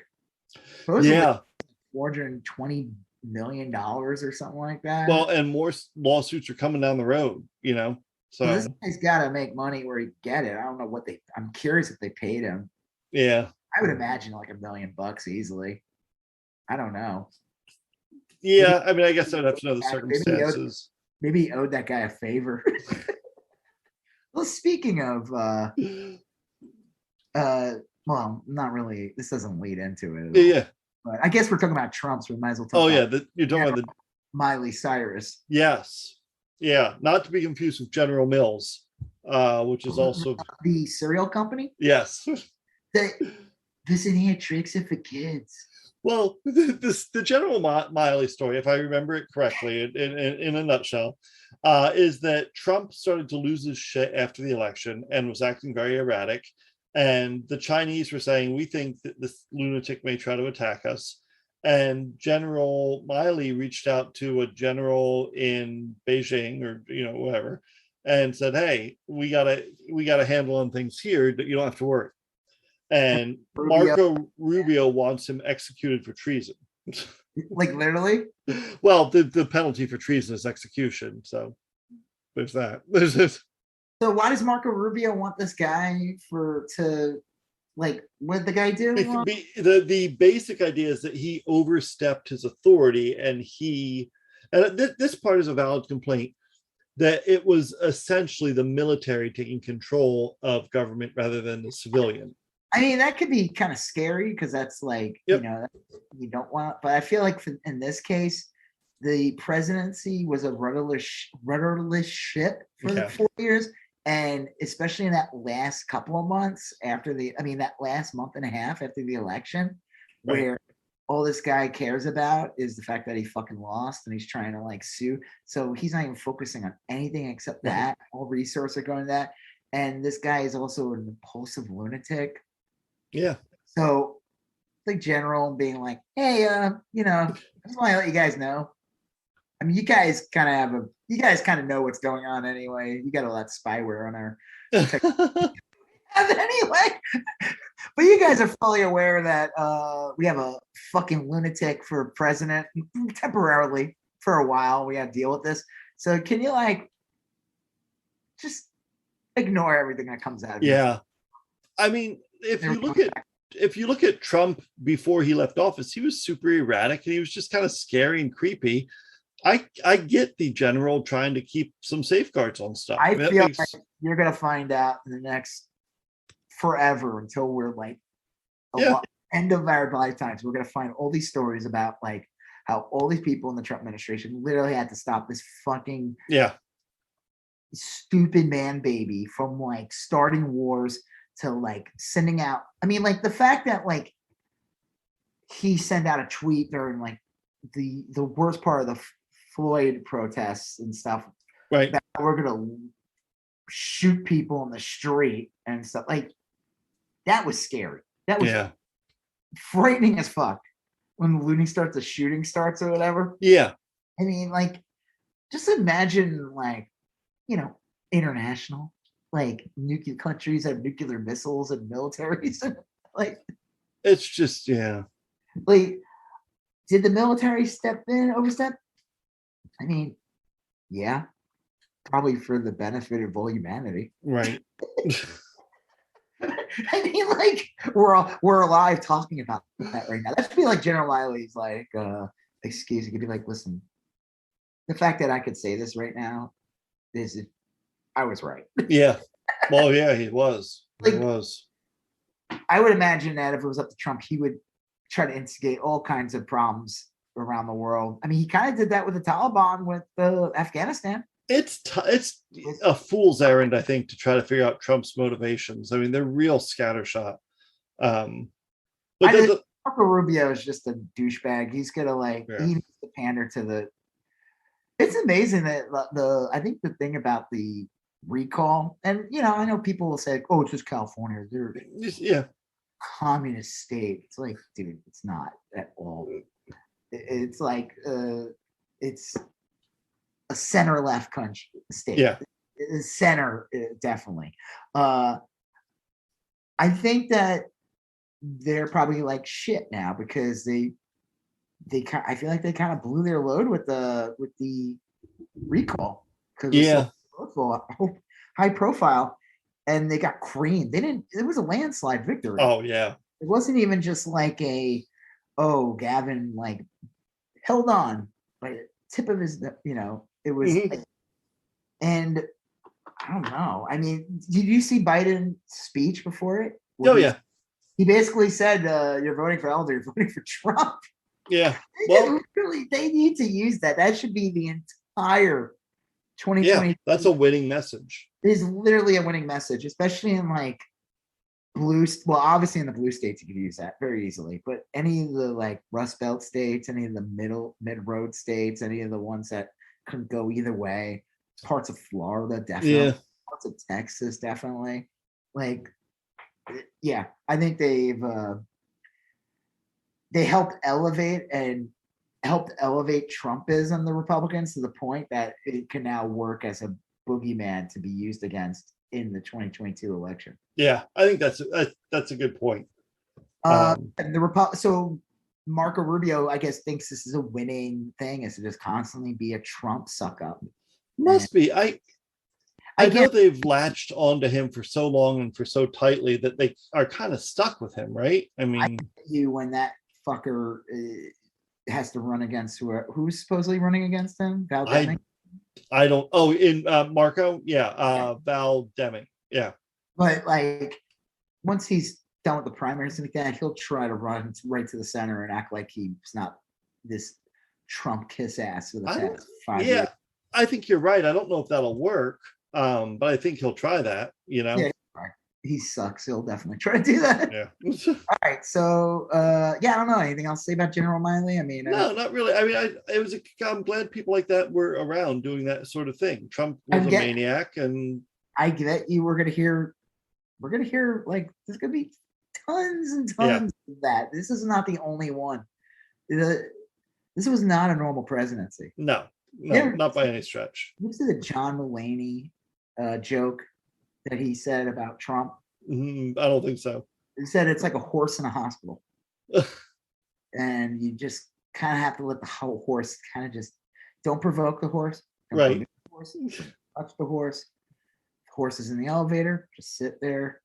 Right. Take the next one. Let the horse just walk out of the hospital. Yeah. This is a great example of the Trump president. Yeah. Oh, God. That makes sense. Sure. All right. So September 18th. Yeah. What is that? What's happening? Okay, so September 18th is supposed to be a big patriot rally where all the MAGA chuds from all over the world gather into Washington, D.C., and they protest the conditions under which these January 6th insurrectionists are being held. Now, the FBI and the Department of Justice have all put out bulletins saying they expect a lot of people. It's going to be dangerous. There's a potential for rioting and this, that, whatever. And you had said earlier that you don't think it's going to be well attended at all.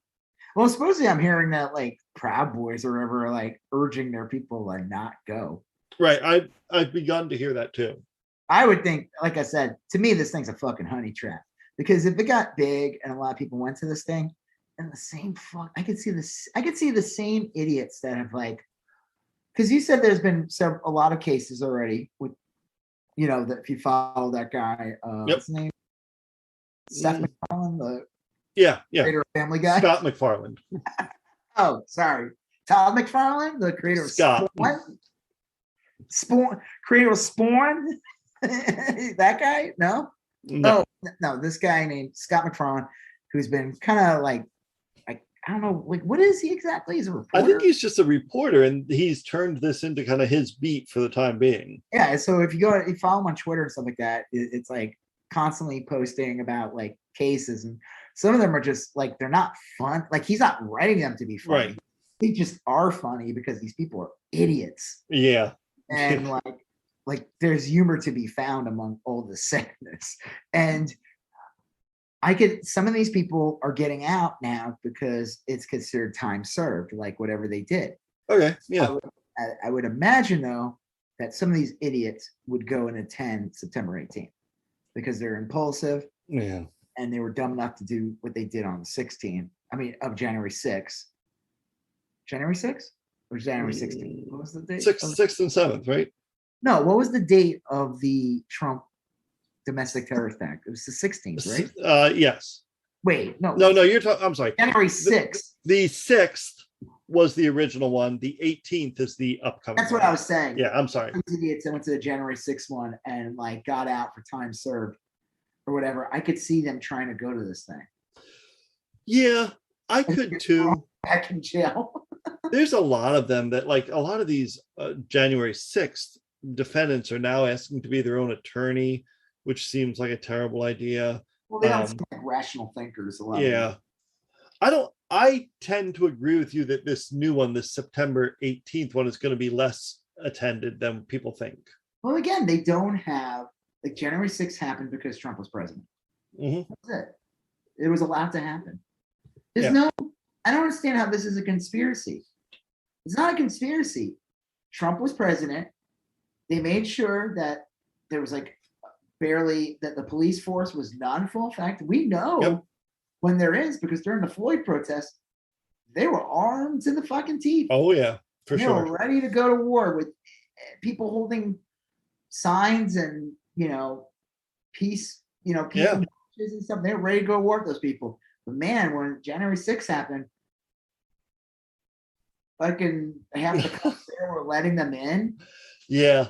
The whole thing was like arranged by the Trump administration. It was bussed in by Ginny Thomas and Charlie Kirk and all these other chuds.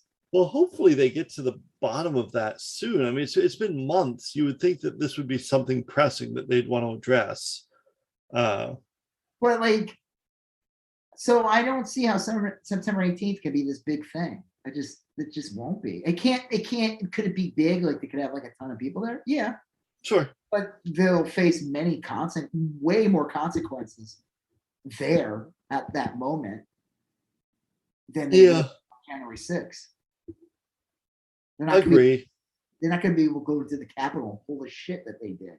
No, I agree. I think some of them too, though, might just be looking for that viral moment and show up there with their cell phone camera and a plucky sense of good fortune, Good boy. Yeah. Chud 36134623416. Yeah, basically. I always love when I get a comment from one of those people on my Instagram or something. If I post something, they're like, I tend to disagree. I am Bob Saget 6171314655551. I'm like, wow, this is the most real accounts. Yeah. The ones that have the longest numbers. They're all, it's a username, and then a series of numbers and some really shitty hot takes. That's what they are. I guess last thing was I don't know anything else to say. I guess we'll find out what happens. It's a Saturday. That's the thing, is that it sounds like there's a lot to say about it, but I guess there really isn't until we see what happens. It makes me think of so when Charlottesville happened. Charlottesville definitely what happened in Charlottesville. You saw that in January 6th. Except there wasn't Antifa there to stop them or anything. Right. Well, yeah. There wasn't. I know they all claimed afterwards, all the right wingers were like, oh, that was Antifa. Like, well, that was you guys. Yeah. You were the guys who did it. But after Charlottesville, where people to this day, there's people still getting arrested from Charlottesville. Yeah. Oh, yeah.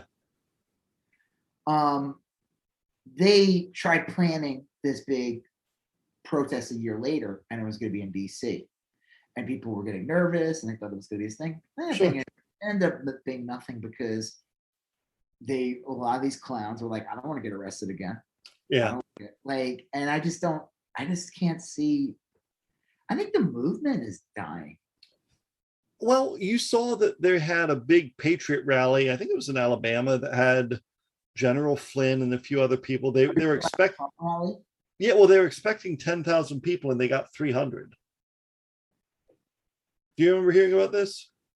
Wait, okay, so this isn't the Trump rally that happened in Alabama. No, this is like a second tier patriots. Like I think Lynn Wood was there, and that caliber of people. Yeah. The Flynn, General Flynn like all was there. The Trump parasites, right? And they were expecting 10,000 people. Like 300 showed up. Giant field, no one there. That must have been really funny to look at. It's like going to see a show at like a band that they shouldn't have booked at a big go there, and you're like, yeah, you should have been in a small club. Would have looked really good at the small club. Doesn't look good in the amphitheater. No. Sorry, man. I'm trying to think of a band. White Lion. Yeah, White Lion. Yeah. Sorry, Great White. Sorry. Well, isn't Great White that? Wait, which is the band that like killed people? Yeah, it was Great White. Yeah, like they caused this fire that killed like 100 people. Yeah, it was like somewhere in like Maryland or something, I think. Yeah, and then like during COVID shutdowns, they were like one of the shitty bands that like refused to like, yeah, we're gonna play shows and good guys. All right, so I guess the last thing Norm Macdonald died. Oh yeah, that's a shame. It's okay. Here's the thing about him. So he has some legendary things. One of them is one of the best clips is Courtney Thorne-Smith. Yeah. The Carrot Top movie, Chairman of the Board, and he was Norm Macdonald was on before her, and he was a dick. And a really funny. So they're like, she's going on to talk about the movie, and they're like, "What's the name?"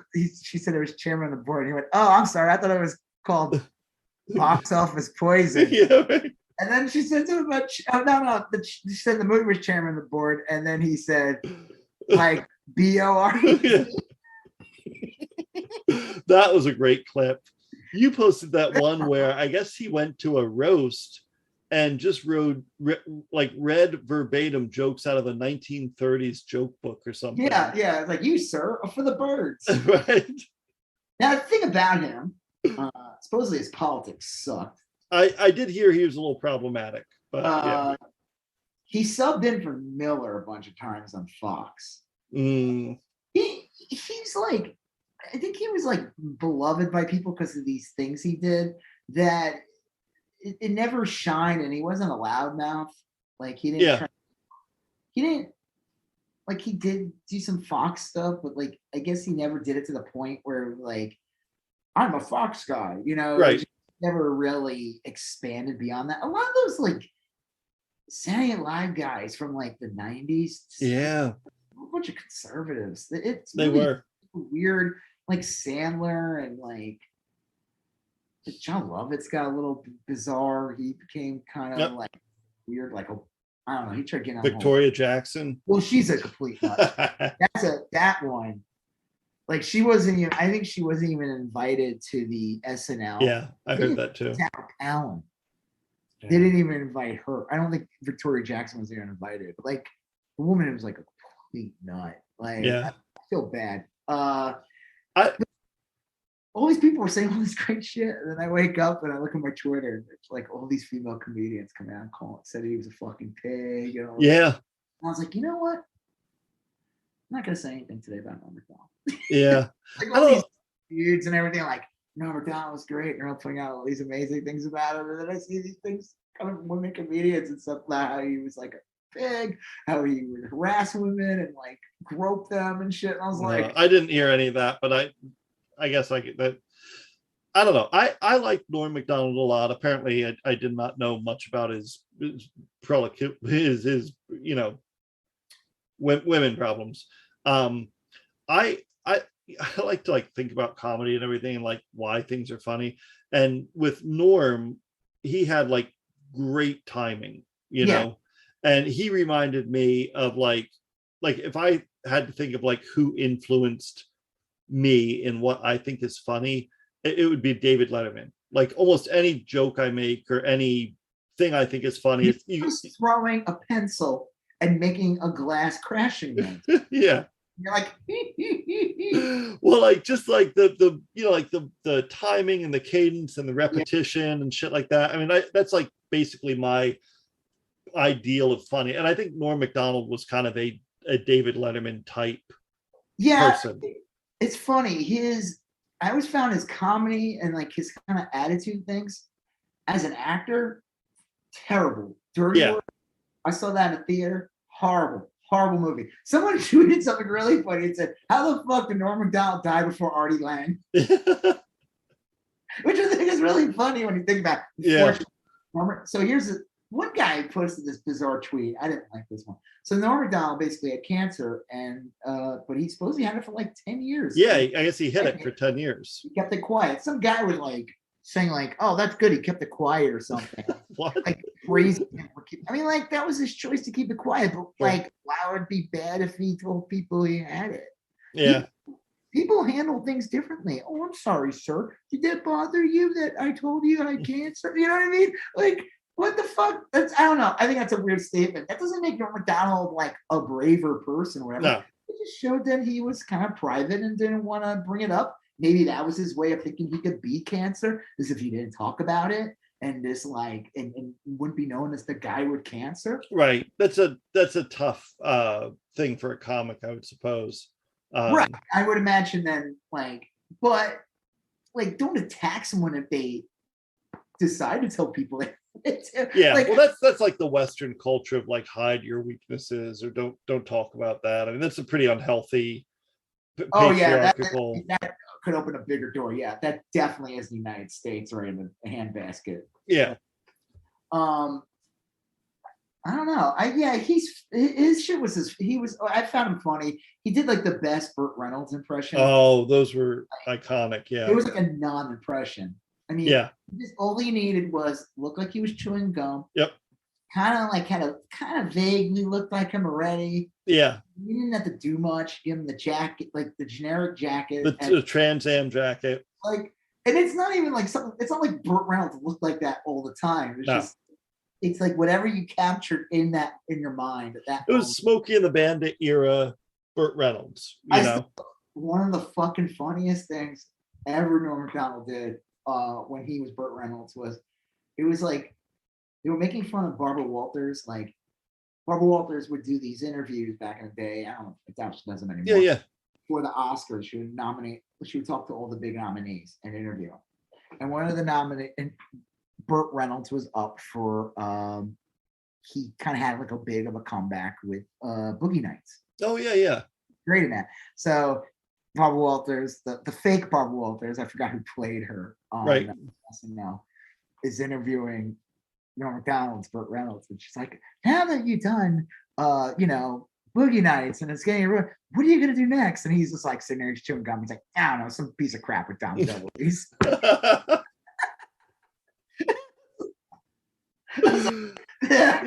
Yeah, right. Yeah.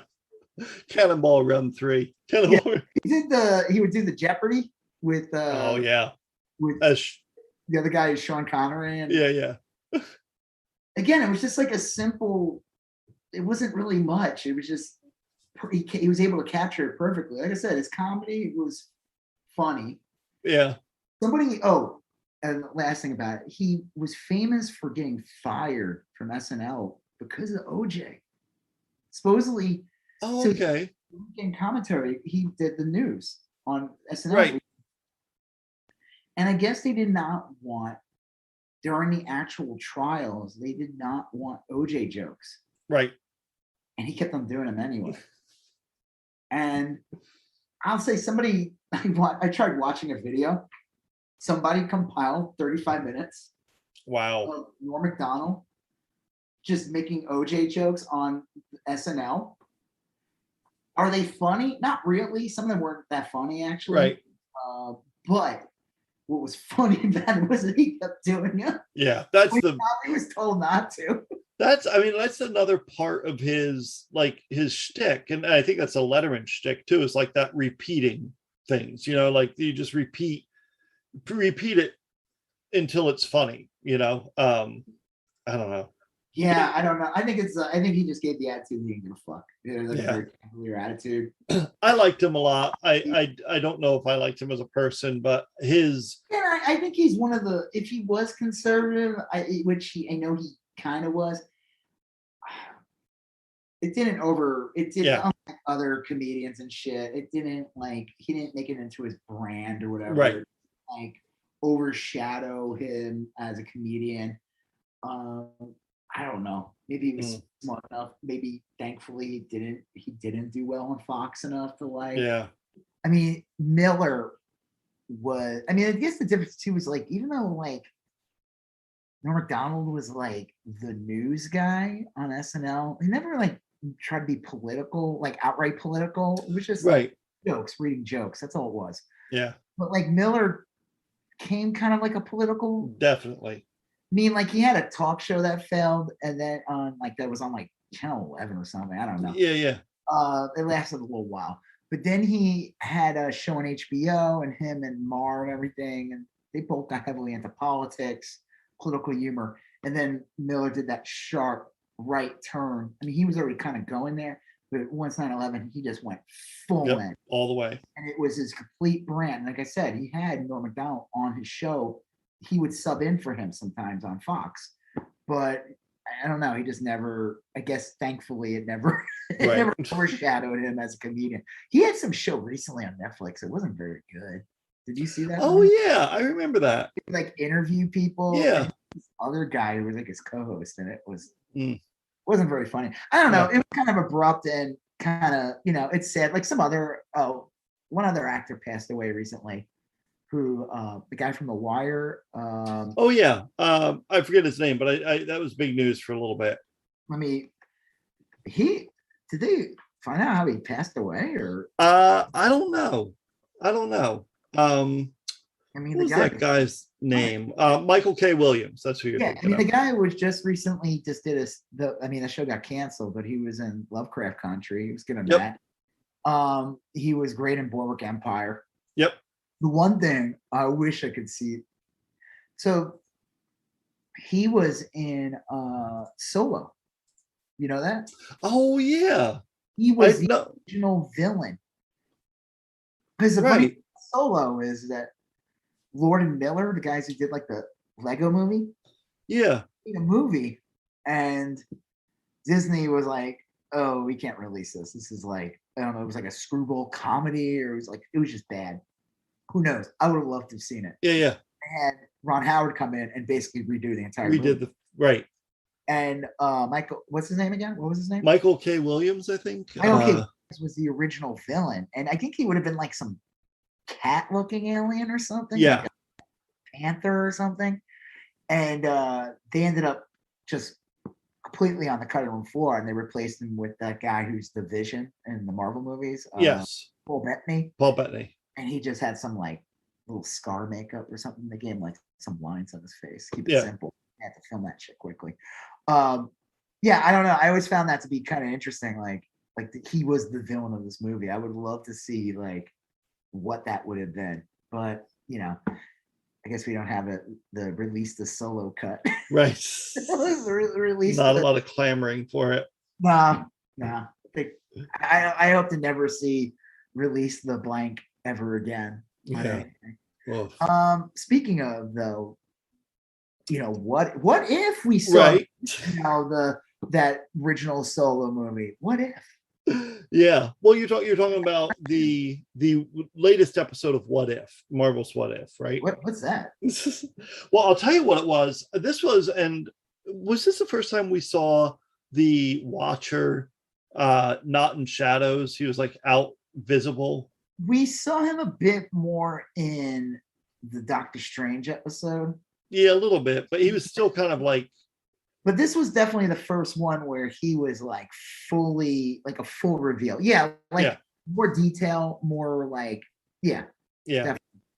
I watched this episode with my daughter, who's not a Marvel fan or anything like that, and she was pretty into it. But when they showed the Watcher, she laughed out loud and visibly.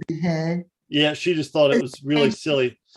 And I was like, what's so funny about that? And she just looks at me and kind of gestures at him and like Charlie Brown. So I'll tell you, the opening scene when they kind of recreated part of Iron Man, the animation is just so good in this. Yeah, it was so, and it's weird because it's still surprising how good it is. You know, like the fake Robert Downey Jr. because it's not. I don't think they got Robert Downey Jr. to do it. I don't think so either. I don't think he was in. I don't think he. He was great. The guy who they got to play Robert Downey Jr. What episode is it? This was 5 or 6. This must have been 6. Because 4 was the Doctor Strange, 5 was the what's his face actually do the voice of Michael B. Jordan? Yeah, he did. He came back to do it. Yeah. Hogan, T'Challa. So Chadwick, it's again another episode where Chadwick. So I guess Chadwick Boseman did the entire season. He must have done like 12 of these, like all at once. He showed up in the zombie episode. Yep. He showed up in this one. So. Well, and the Star-Lord one. Well, the Star-Lord, the zombie, and this one. So there's 3. Yeah. Yeah. But still, I mean, supposedly I saw a clip for the entire remaining season. Yeah. Could be wrong, but the last episode looks like there might be like a team up of different iterations, like because Captain Carter, I don't know if it was like a promo reel, like they just made this like animation or something, but I don't know. All right, that'd be cool. Last time we're gonna see like Captain Carter this season. Well, what do you think of this episode? I mean, it's interesting. I guess it's a weird episode because it's like, so all these like what ifs are kind of cool because they take place in all these different times and everything. But this one's interesting because it's like it's the first Iron Man movie, which is technically the beginning of the MCU movies. Yes. So it's weird to kind of go back and see it. And you forget what a douchebag Tony Stark was. Oh, total, yeah. Like, I mean, he was a douchebag afterwards, but like he at least was like morally centered more after what happened to him. Right. Like the out of control, drunk asshole who doesn't care if his bombs kill people, no conscience whatsoever. Or not really, not enough. Not enough. Care make a difference. I mean, he needs like the shrapnel in his heart and being locked in a cave, wake the fuck up. Right. Realize it's not about him anymore. And none of that happens because he gets rescued by Killmonger, which is interesting. It's kind of like I guess the what if is like, what if Killmonger happened to be there? That was one of my complaints with this. The first complaint was right when Killmonger stabs Tony with the spear. I felt like Hey, what? You just jumping the gun here, buddy. I felt like that should have been the end of the episode, but there was still like 15 minutes left in the episode. It showed you like what a planner he was, because even in Black Panther, if you watched it, he had this big plan. Yes. But this one was like even bigger plan. It was almost like he's like, what if I decided, like, it's like almost like, what if Killmonger decided to start earlier in the process of Wakanda by using Tony Stark to build up, like, I don't know, whatever. Like, let me get in, like, use Tony Stark as a way to like get in and like so he could get to Wakanda. Yeah. His main goal was always to end up back in Wakanda and take it over, because that's what happens in Black Panther. Right. Like that. So in this one, he does it differently, and he's almost like welcome. He's more welcome, even though he kills Black Panther, right? Yeah. How did he kill him again? He killed him with that gun that like melted people or something. It didn't melt them, but it was like a microwave gun or something. Yeah. So he rescues Tony Stark and they get along and everything like that. So there's no Iron Man anymore, but it leads to them making a robot anyway. Oh, yeah. And he's able to like get in on his good graces. I like the whole like Pepper's like, I don't trust this guy. Right. Did she come back and do the voice? Oh, that couldn't have been Gwyneth Paltrow. I guess, well, Angela Bassett came back, and it's kind of cool again with the whole what if. It's like you get to see these characters be like a little different. So like in Black Panther, and she shows up a bit in like in Endgame, stuff like that. Angela Bassett's character does not get involved in the action whatsoever. Right. But in this, she's one of the what are they called again? Yeah, I can never remember the name. Get the names right. Whatever the women that are like this unstoppable army. It's like their police force or something. Yeah. Well, I guess like again, you gotta remember too, because like when you see what's her face, Shuri, yes, because you forget that like this is technically the past. This is 2008. Yeah. Of the Marvel universe. So like Shuri's like, I don't know, late teens in Black Panther, and this she's like, I don't know, 12. Yeah. Look at still. I like when she shows up in the end. I'm spoilers. Yeah. Like when everything's all said and done, Pepper Potts comes in the office and sees Sherry. She's like, hey, this is a little kid, but she's gonna help her because she didn't trust Killmonger. Right. Killmonger basically uses a way to like basically get into Wakanda. It's a little, the whole thing is like a little far-fetched, the whole like thing with the robots and everything. Yeah. Like his plan just it seems like he had, when you see the whole episode, you realize like he planned the whole entire thing. Right. It's like a little too perfect. Like, really? All these things play out the way you thought they were going to play out? Yeah, it seems like his incredibly complex plan worked flawlessly, period. Like that's... Yeah. And like I said, I liked it. I mean, it wasn't a bad episode or anything. As far as the episodes we've seen, if this is the sixth one, it's like in the middle. It's like it's good. I like the whole thing too. In the end, he becomes the Black Panther in the end. Yeah, that was interesting. I honestly thought he was going to kill the dad. I did too. In theory, I figured he would because his dad killed his father. Yeah. Like you saw the beginning of the Black Panther movie, right? Show in the past, and he's in that. They show up because the brother, his dad, who's the brother of the king, was like in America, and I guess he was doing shit that he wasn't supposed to. Yeah. Like, I guess like the main goal was to try to get like Wakanda to help the world, like the world or something, and not just be this to try to get them to engage more in the world as a whole. It was good. I mean, like I find it like I started to enjoy the episode a lot more when I stopped thinking about it. You know what I mean? Yeah, don't think about it. Yeah. And I was just like, oh, it's fun to see these characters interact. And I think too, because it ends in a way too, like, oh, there'll be further adventures. I mean, it kind of stops there. Yeah. So I would assuming that Killmonger would use Wakanda now to become like an imperial force and try to take over parts of the planet and shit, like technology when and like T'Chaka, I guess that's the dad. I think so, yeah, like he got just, I don't know, he got convinced by him or something in the end. Yeah, it's good. I like it. I'm curious what the episodes are going to be. Do you know what the next one is? I don't. How many are there? I want to say there's only 9 what if episodes. Let's see, 6 episodes so far. Number of episodes 6. I don't know how this is gonna be. I want to say there is 9. I guess we'll find out. First season of What If will consist of 9 episodes, concluding on October 6th. Oh, okay. Yeah, that makes sense. So there's 3 more, and I don't know what the next 3 are.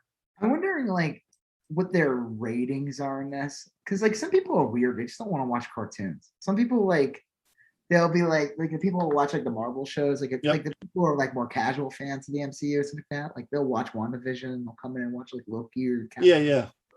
Falcon and Winter Soldier, but like because this is like a cartoon and it's more like more nerdier in that like it's not like when you watch WandaVision, you're watching WandaVision. It's 6 to 8 episodes. Same thing with Loki and this, but this is like every episode is a different theme, different.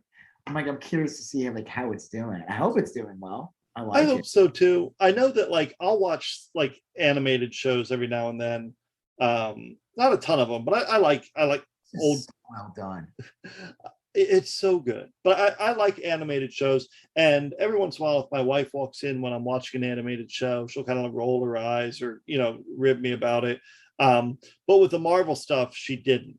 She's just like, oh yeah, that's Marvel. Of course, you would like that. So I don't know if people are going to have a hard time watching it specifically because it's Marvel. Like watching like the scene in the end when like Angel Bassett's character is like one of the warriors and stuff like that. I felt like I was watching her in the movie doing that. Oh. Like even though like the animation, like it's still like a cartoon, it's just so well done. It's good. I don't know if they're rotoscoping people or how they're doing the movements and stuff like that, but everything moves very smoothly and like it looks like real like stunt work. It doesn't look like a bunch of shitty animation or like that. Like no, it feels like there's weight behind the physicality and the characters. Yeah, everything like there's physics to like all their movements and everything. Yeah.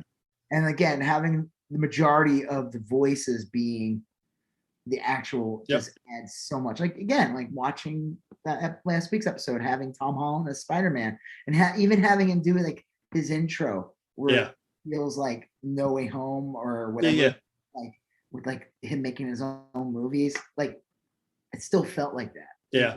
So I don't know. I'm really enjoying them. They're really well done. I'm curious again where it goes, and that's it. Yeah. All right. Well, I don't know. I guess that's about it. I don't know that's it.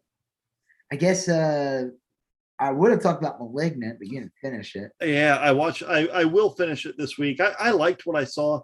I started it real late at night, twice in a row, and I couldn't keep up with. Talk about it. We'll go on a little bit about it next week. Yes, I would like that. Okay. All right. Good. Well, on that note, I'm Rob Israel.